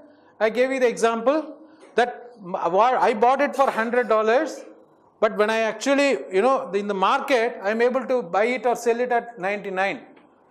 Then what is mark to market? I will value it at 99 because it is marked to the market. Okay, the market only says $99 and therefore my valuation in my books is going to be $99. This mark to market is a very, very important concept, whether it is in equity markets. In your personal portfolio also you will understand what is mark to market. This is very important for you. Hold to maturity. What is held to maturity? If I am holding a particular share and I do not intend to sell it anyway until maturity, it's called as held to maturity. Okay, sometimes I put a condition on you when I issue a government security that this will be held to maturity. What do I then do? Then I provide an extra coupon, what is it called as extra spread? In fact, in financial market it is referred to as extra spread to take care of your liquidity risk. Because of illiquidity, you are holding it, I need to give you that extra incentive. Okay, so I need to give you probably 50 basis points extra. Okay, well then we have something called a coupon which I have discussed. Asset development reserve is basically the amounts provided out of profits each year to meet the internal capital expenditure, because the RBI does lots of other capital expenditure and also make investments in subsidiaries and associated institutions. Some of these new institutions it sets up. NABARD was set up by that. NHB was set up. Okay? So it needs those institutions require some initial capital. That is coming out of asset development reserve. Currency and, gold and currency assets. See, gold is revalued on the last business day. Like I told you about mark to market. Similarly for gold, there is a clear accounting principle which is applied. For gold, it is revalued on the last business day of the month at 90% of the average of the London Bullion Market Association price for the month. Please don't note down all this. I want you to understand that RBI functions like any other bank. It needs a sufficient amount of cushioning. It has certain amount of risk. Now the question comes is it the government which should determine how much of risk, how much of risk provision it should have, or is it the RBI which should decide it? How many of you want RBI to decide? Or it should be both? Who said both? Huh? Should it be RBI or should it be government? See, the simple principle, in fact, one of my former colleagues was talking to me when this controversy came, because she is still in government, she is an additional secretary. She just called me and then said, Shiva, you were also dealing with these sort of issues when we were in budget, because I was the guy who was handling these kind of issues. What did you do then? I said, simple. For me, the expertise is not with me. The expertise on how much of reserves are to be provided are better with RBI. The better the expertise, the better we go with them. So earlier also we used to have this tussle, why only 18,000 crore, why not something more? But when RBI comes and says, no, we have decided that this is the amount of reserve we need to build, we kept quiet. Why? Because we didn't want to keep fighting with them. The expertise is better available as regards how much of reserve is to be provided with RBI only. So that is what we took as a stand. So why I am saying is, many of these what we are talking about, perhaps the better expertise remains with RBI. Let me tell you, RBI, you got excellent set of professionals. See, whatever you may be, like, you all, aim to be bureaucrats. You have to build an expertise, whatever it is. Even if you are in the IAS, in fact, I've been a rapporteur in a conference where there was a clear discussion on what should be the kind of IAS officers you need to build. This was actually a seminar which was conducted in IIM Bangalore. I was a rapporteur, like I was a guy who was compiling and putting up the entire thing, and then probably, it was going up for, it was going as a committee. It's actually, there was a R.V. Vaidyanatha Iyer committee which was formed just to understand how to restructure the IAS, and it's one of the important, reform recommendations which was given is, we should also give them some avenues for specialization. So typically, absolutely, let me be very clear, you need to understand everything, but you also need to understand specific areas very well.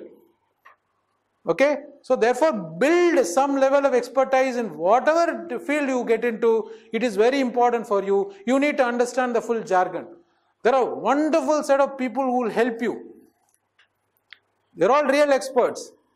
Do not ever think that, government, like when I was on my first seat as an assistant commissioner working in, my first posting was in Coimbatore Commissionerate here in the south only. That was probably, one of my very few times when I've been to the south, right? This was in early 90s. The first time when I was working, I had, the first day you sit in office, you have about, maybe about 60, 70 inspectors reporting to you. What kind of people they are? Absolutely finest among the, the whole lot. They're all guys who actually, competition in every level is very high. It's not as if, I do not know, sometimes, I always say that in India, being within the top 1% is not good enough. So sad. I can get into Kennedy School with being in the top 5%. I can get into Stanford with being in the top maybe 6 or 7%. But in India, being in the top 1%, you cannot get into any of the IITs. If you are in the top 1%, 0.1%, you cannot get into civil services. It's a sad situation, but perhaps you should all take it in the stride.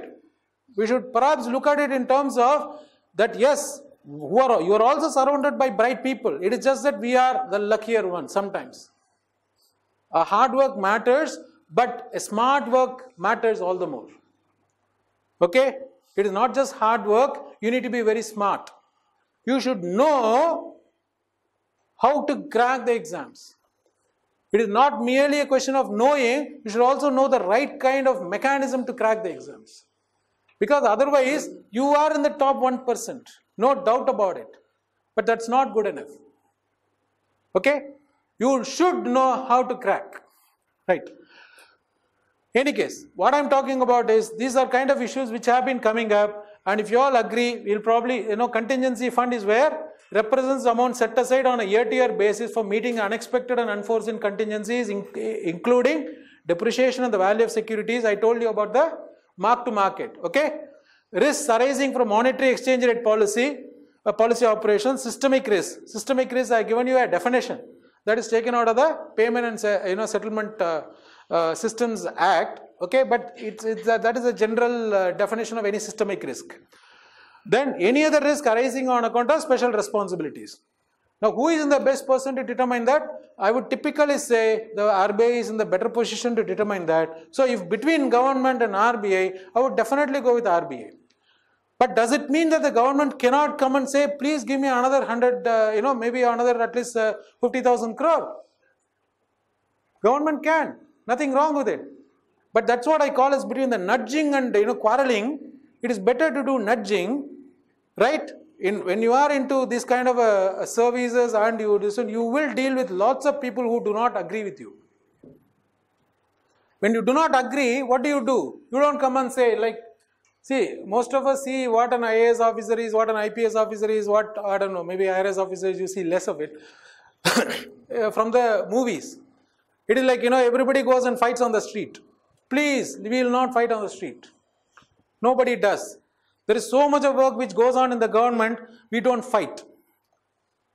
We get things done. We should know how to get things done, not to fight on the street. Okay? So, and that's typically how we need to really look at RBI. RBI has got its own professionals. The guys who come there are absolutely, recruited from the, brightest set of people, and I'm pretty certain they are very good. So, you should know how to handle them. Okay, I will not take more than time than this. Intended use of the additional surplus, assuming that I want to get another 1 lakh crore, 100,000 crores. What do I do with it? The intended purpose, what should it be? Should it be used for?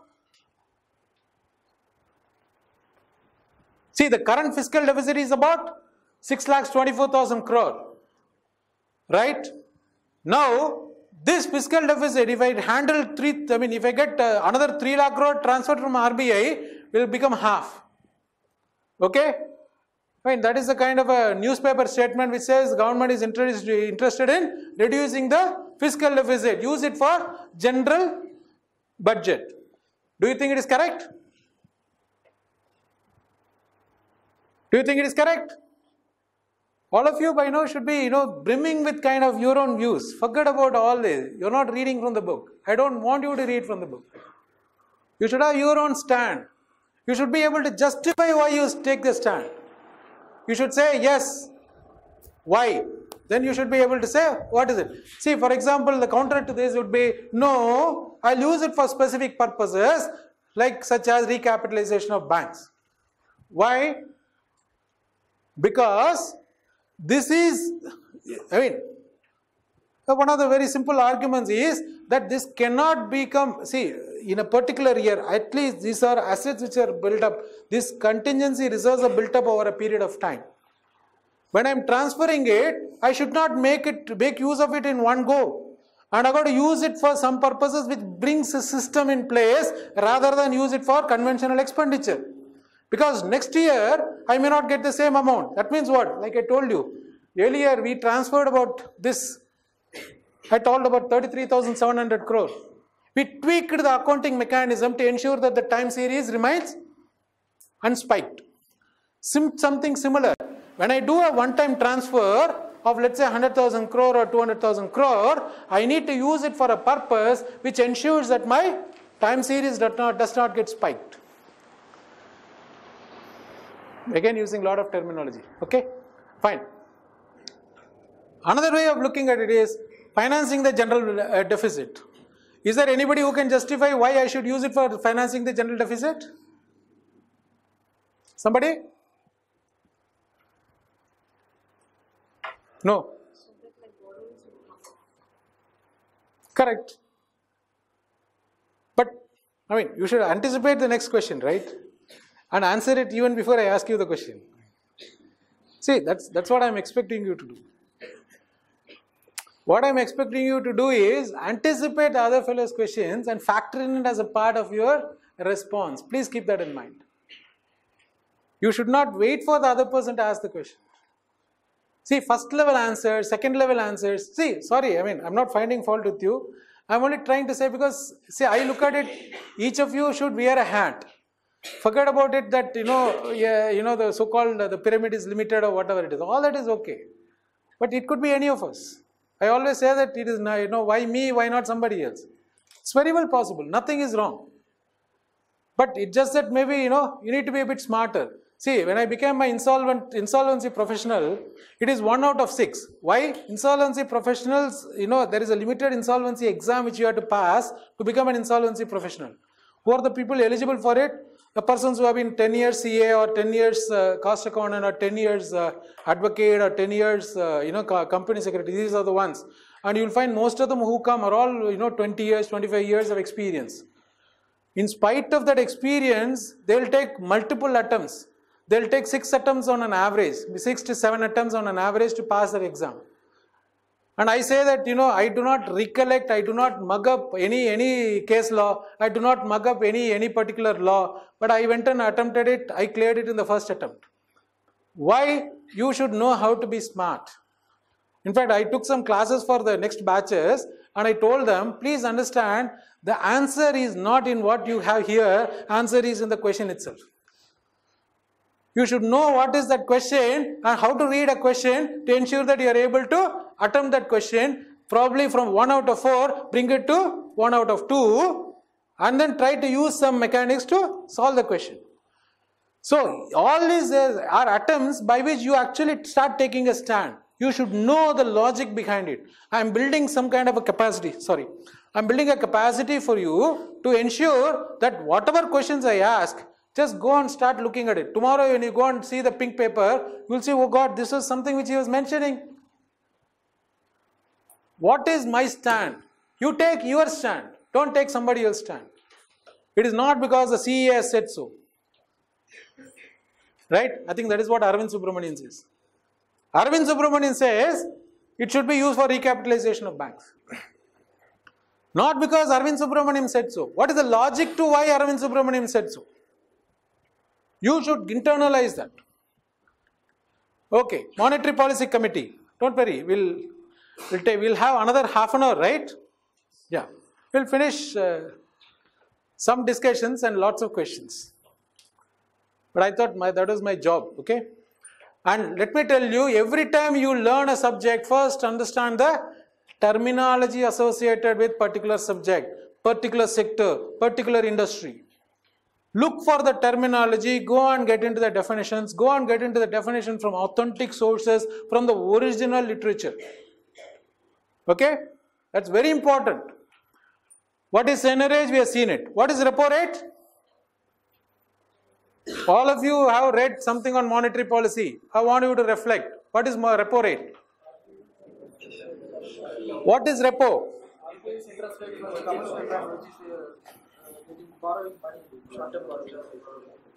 Okay, can you say it a bit loud? He says RBI's rate of interest for the bank, for lending to the bank, to commercial banks. That's it? For the short term. For short term borrowing by the commercial banks. Is it correct, or somebody wants to improve on it, somebody wants to decrease it? What does he want to do? He, she, huh? What? By pledging? Government securities. Okay. Is it a must? Government securities is a must. What is it? What is the terminology called? Huh? What is that? Repurchase option. Right. But what is this government security being pledged? Is there any other similar market? See, what you have for banks, you have something for the private sector. It is referred to as, anybody who can expand this?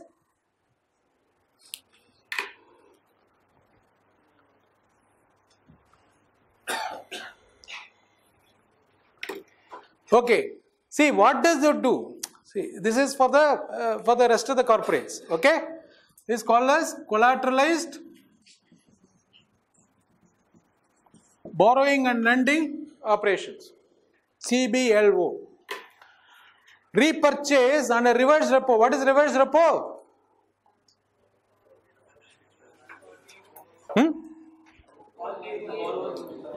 RBI borrows from the banks. Why should it borrow? It says, no, I don't want to borrow. See, what is the policy in this? What is the policy involved in this? What is the policy involved in repo? You are the policy maker, right? You should tell me what is the policy involved in this. Huh? No, what is the policy involved in this? What is that? Control the? Yeah, I think we are coming closer. Huh? Tight monetary policy. Tight, see, this is you are using as much jargon as me. So, what is the policy involved in this? Huh? It is actually injection of liquidity and sucking away the liquidity. Why?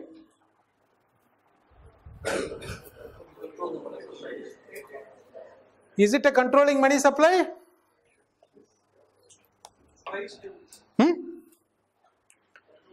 What is the policy involved in repo? Why do you call it as a policy rate? There must be some underlying policy, right?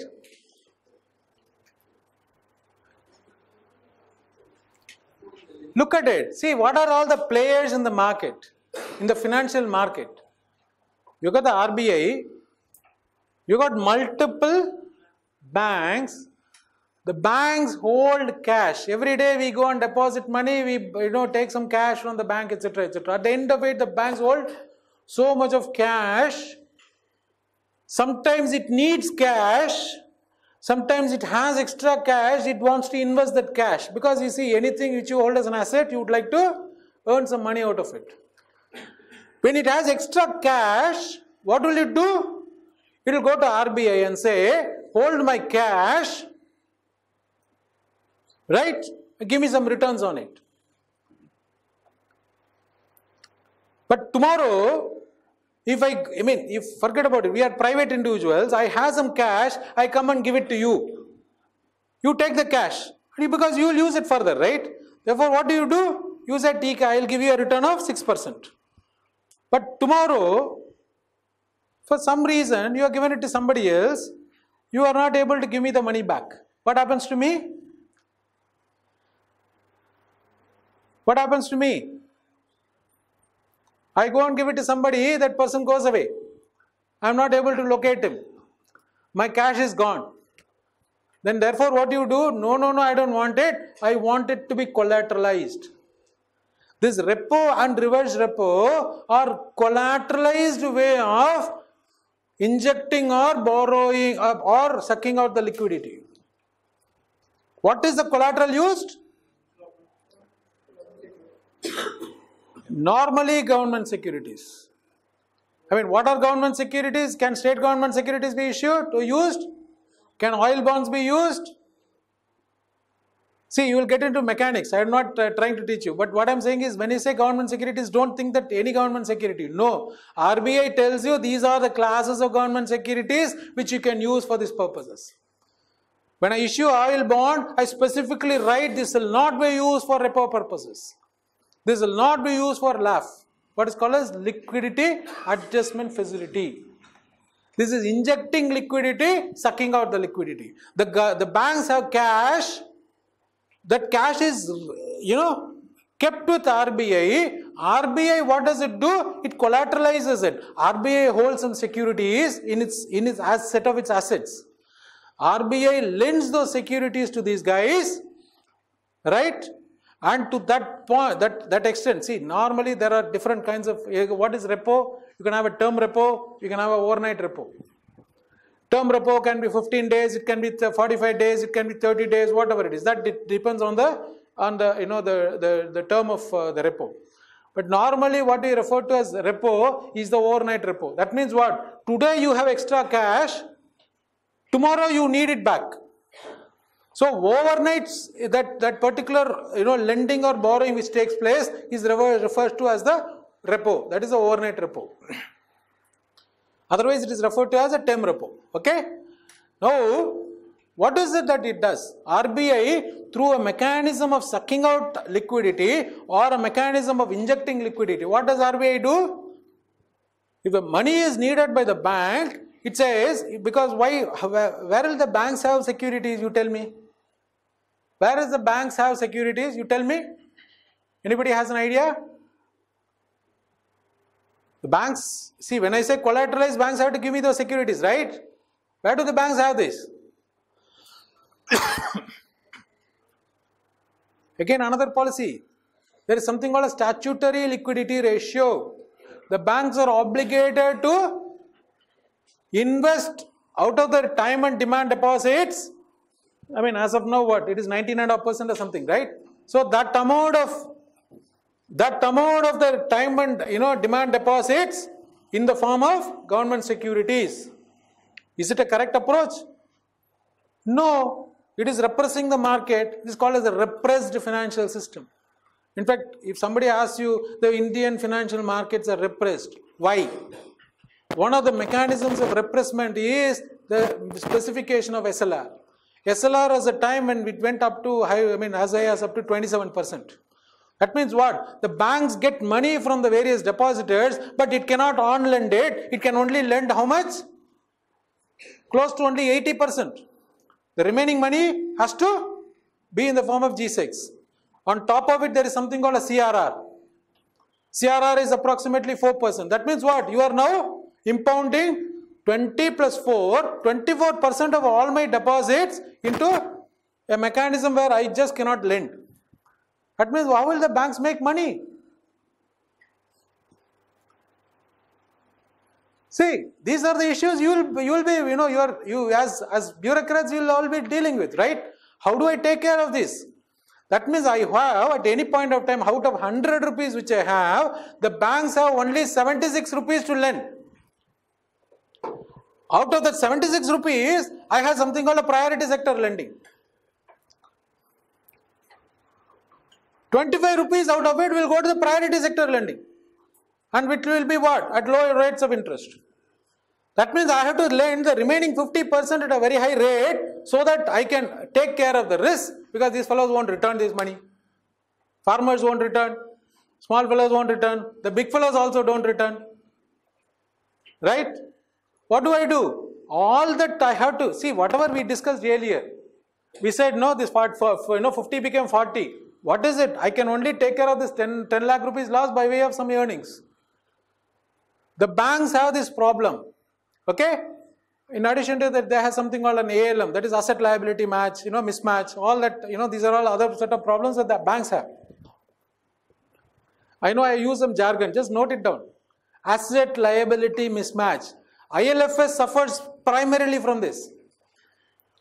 ILFS is a serious problem, right? As of now. What is the reason? There is a big problem. The entire infrastructure industry suffers from ALM, asset liability mismatch. Because most of their borrowings is from banks. The banks have only short-term lending, whereas infrastructure needs long-term borrowing. Okay? So these are all the problems of the financial industry which you are discussing more and more. Therefore, you need to improve the corporate debt market. If you don't improve the corporate debt market, automatically you are going to have a problem. I will come back to the banks. The banks have got this problem. And the banks already have a problem that only 76 out of 100 rupees they can lend. In addition to all the priority sector lendings. Okay. So repo rate is a policy rate whereby RBI injects liquidity to the banks against collateral in the form of government securities or any other approved security. Am I a bit more refined? I mean, he started with an excellent this one. I mean, this one. But you should always be very careful in the words you choose. You got to be very careful. What is the policy involved in this? It is injecting liquidity. It is not mere lending. Lending I can go to anybody else. But RBI's intention is to inject liquidity. Okay? Now tell me one thing. By this policy, how do I influence the market? How do I influence the financial markets? Can anybody tell that? I have used a word called internal and external lags. Anybody to explain this? See, these are all economic terms. Keep noting all this.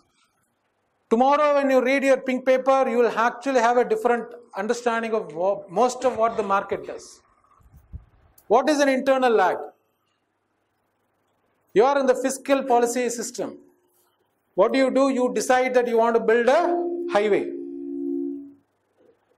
Can you award the bridge immediately? Can you award that highway immediately? No. How much time does it take to award the bridge, award the contract? Any guesses? Let us say, I am actually onto building a highway. Let's say Chennai to Chittoor or whatever it is. I mean, I know that this itself will have 3 or 4 major highway awards. How much is it? How much time will it take? I decide today. To the point when I award it, how much time do you think will take? Any guesses? 5 to 7 years. I mean, that means no political party can ever make a decision, because in 5 years they probably will go out of this and nobody will plan for it. No. I mean, It's a good guess, no doubt about it. The typical thing is, in any fiscal policy related issues, the internal lags are longer. It will take about 2 years, it will take about maybe, up to 2 years or up to 3 years to make an award. That means today I decide as a matter of principle that I am going to award this particular stretch for a national highway for, let's say, a PPP or whatever it is. I have got to do several things. What is it? First, I need to go and do a basic study. I need to have a project report, right? What is it?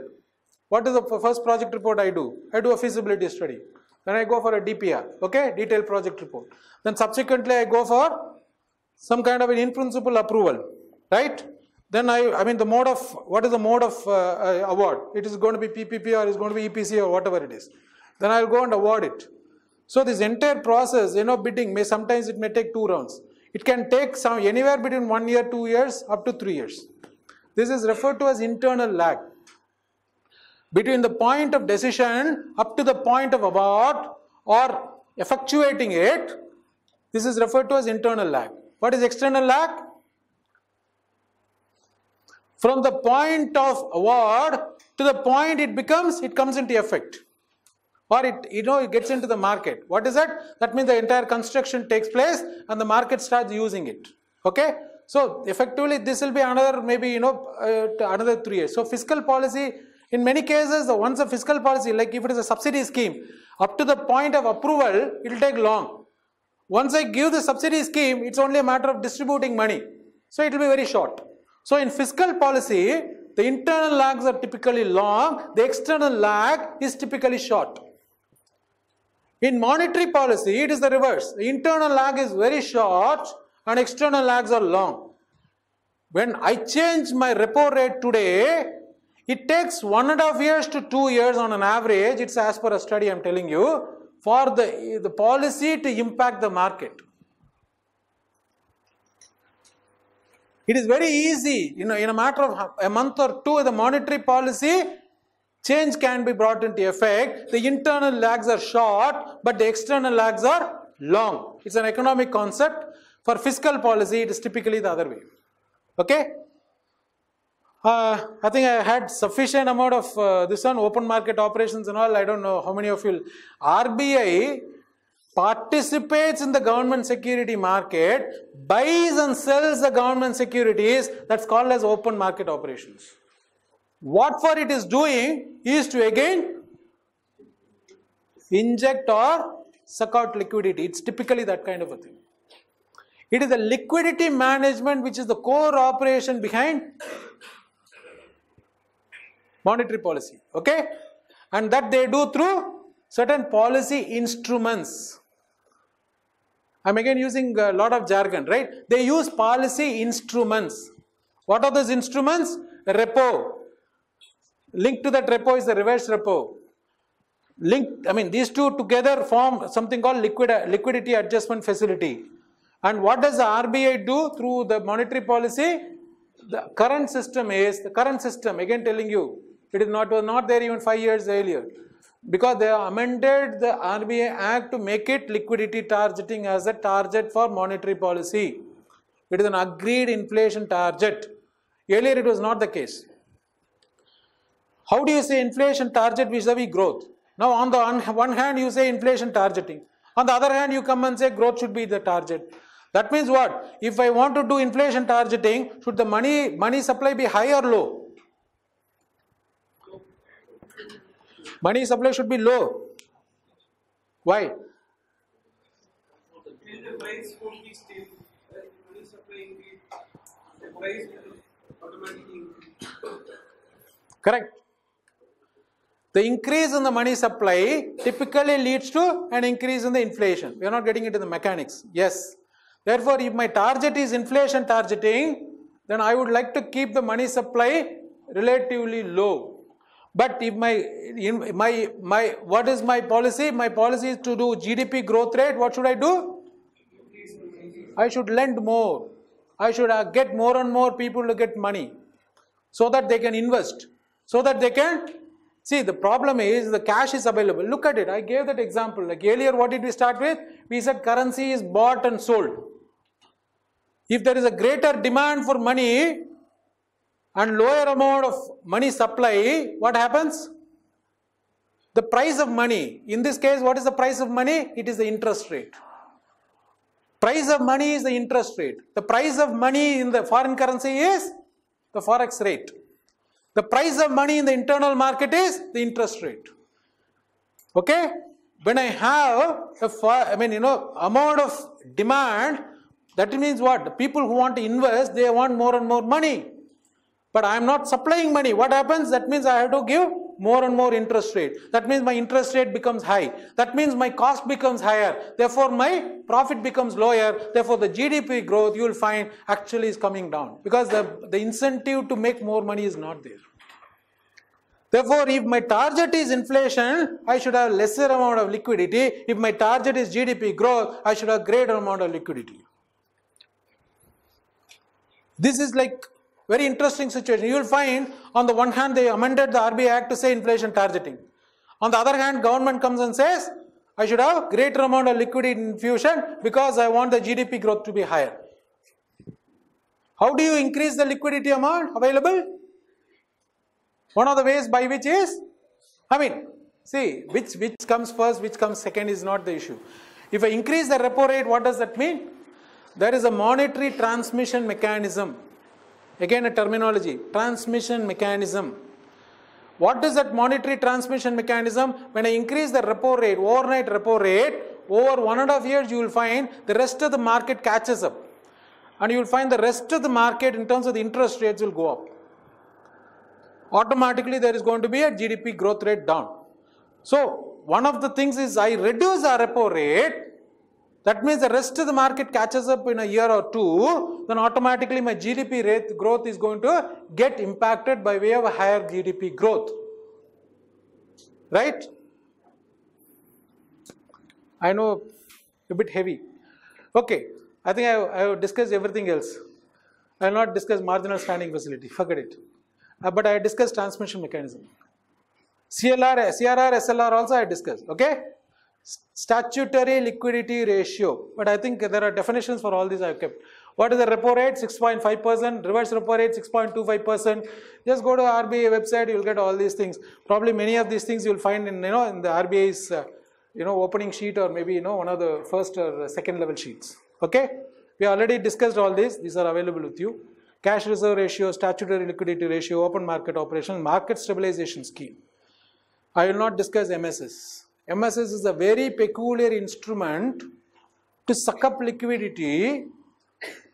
It will be sucked up not by way of any of these instruments. It is an additional instrument given to RBI by way of an MOU between Government of India and the Reserve Bank. Okay? I think I will leave it there. What is the controversy about? Like I said, all the policy rates are typically decided by the governor at his own level.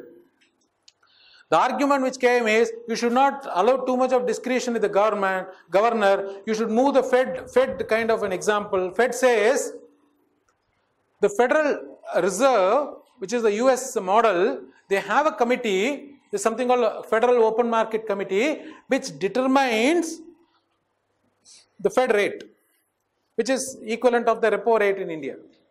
Okay? It is by way of voting across the Fed committee members. They want a similar kind of an approach in India. They have actually changed the RBI Act to incorporate in Chapter 3F, providing for a monetary policy committee. The policy rate is determined by the monetary policy committee to do inflation targeting. Inflation targeting will be fixed, in consultation with RBI once in 5 years. MPC will consist of a governor, one DG and one officer, and there will be 3 persons appointed by the Government of India. See, basically government wants to step into everything. So the intervention is kind of an approach. And it is good or bad, I don't know. I'm sure all of you should take some stand. Okay, I do believe that. Governor at par with other members except for chairing and a second and casting vote. Okay, our MPC recommendations are binding on RBI. Policy rate means the repo transactions. Okay, so basically the MPC determines the policy rate. We still have 10 minutes. I'll run through some of the other controversies, and then I know if we still have some questions, we'll take them. Okay, payment and settlement systems. No person other than RBI shall commence or operate a payment system except under and in accordance with the authorization issued by RBI under the provisions of Payment and Settlement Systems Act. What is a payment system? Means a system that enables payment to be effected between a payer and a beneficiary involving clearing, payment or settlement service or all of them, and does not include a stock exchange. There are large number of prepaid payment instruments. If you go to the circulars and regulations, the payment mechanism can be of three major kinds. What are they? I'm talking about the prepaid instruments. Can be closed, semi-closed or open. Again, these are all terminology. Please understand, I asked some very basic question at the beginning. You got the wallets. You got a Paytm wallet. You got multiple other, the telecom companies providing for wallets. If you book a rail ticket, okay, Paytm will pay for it. Now, if you buy, for example, if you go to IBO, that app, what does it do? When you book a airline ticket, it will book. You can use a credit card to pay. But when you cancel an airline ticket, it will ask you, do you want to credit it to the wallet? Right? Whenever you, I don't know how many of you use Paytm or how many of you use Uber or Ola. There is something called Ola Money. There is something called Uber. I don't know, Uber wallet or something like that. Okay? What are they? It is a mechanism of making payment. In Uber, if you got money, like if you some cancellation charge is refunded to you, they will not give it to you in cash. They will credit it to the Uber account. And what will you do? Next time when you use it, they will deduct it from that. Now it's a mechanism of payment. Is it cash? No, technically no, it is only equivalent of a cash. It's a wallet. All these wallets, they are all payment mechanisms. Who is regulating them? If tomorrow, for some reason, I'm sure all of you go to malls, because these are all issues which keep coming up in the taxation side in a very big way. You go to the mall, and you go at the first, at the desk, and then they say, come on, you deposit 2,000 rupees, you take a chip, okay, you take a card, you can buy it from any kind of, shop in the mall. Okay? Within that mall, not outside. You don't need to use any cash, nothing. That particular chip which you have, that particular card which you have, you can use it for payment in that entire mall.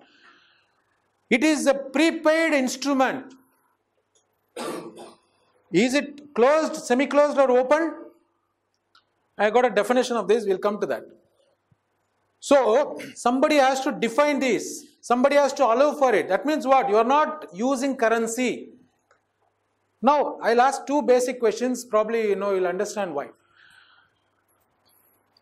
If tomorrow, you go to the nearest, corner shop, and he says, I give them 100 rupees. He says, I don't have change. Mere paas change nahi hai, kya karna? Then he gives you a coupon. Okay? 40 rupees to be refunded. He just, puts a small paper, writes 40 and then signs and then gives it to you. The next time when you go, you buy something for, let's say, 60 rupees. What do? You give him this 40 and you also give him another 20. Is this 40 valid or invalid? Huh? Valid. Anybody who disagrees with that? Is it a payment mechanism? Please understand, if everybody starts having their own system, for example, we all agree that, for example, like let's say, a street in the entire Anna Nagar joins together and then says, now, I don't know, who is that, what Baba? That Sacha sir, what is that? I think he is now in jail, no? Dera. I think he had his own currency, inside his campus. Is it a valid currency? What is wrong if somewhere I decide on my own in a community, I will have my own currency? Is it a payment mechanism?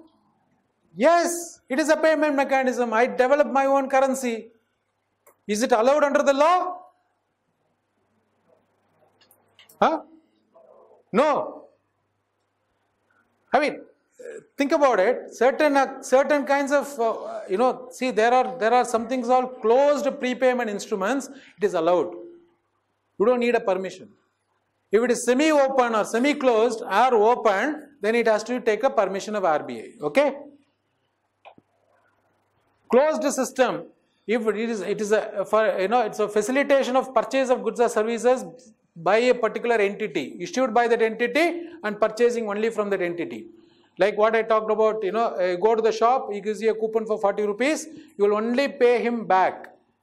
It is permitted, nothing is wrong. Right? The law says so, I am not saying it. But the moment it says, I am moving into other areas, there has to be a permission by the RBI. The issue which came up is, as of now RBI, there is a committee which has been formed, okay, under the chair of the Secretary of Financial Affairs, who has recommended that you should have something called Payment Regulatory Board, which will be taking it out of the RBI control. Okay, now what is RBI saying? No, payments are so integral to currency issues, therefore it has got to be with the RBI. Okay, I mean, what does it say? Banks no longer required to provide payment solutions because there are a whole lot of valid solutions. Technology has enabled all this. Therefore, it is not necessary that this has to be controlled or regulated only by RBI. That is the argument given by the committee. But RBI has issued a dissent note which says no, it has got to be done only through RBI. It should be within the RBI only. Okay, I will give you that. It says payment systems are only a subset of currency which is regulated by RBI. These are all the arguments given by them. There is an underlying bank account in each payment system, and therefore, since that is being regulated by RBI, the payment system should also be regulated by RBI. It is like, whether you call it as self-serving or you call it as acceptable arguments, whichever way it is, it has got 8 arguments which have been given, whereby RBI says that regulatory board should not be outside RBI. It is still a tussle. It is put up in it is in the web, domain. Okay, you can always go to the domain and go through that report.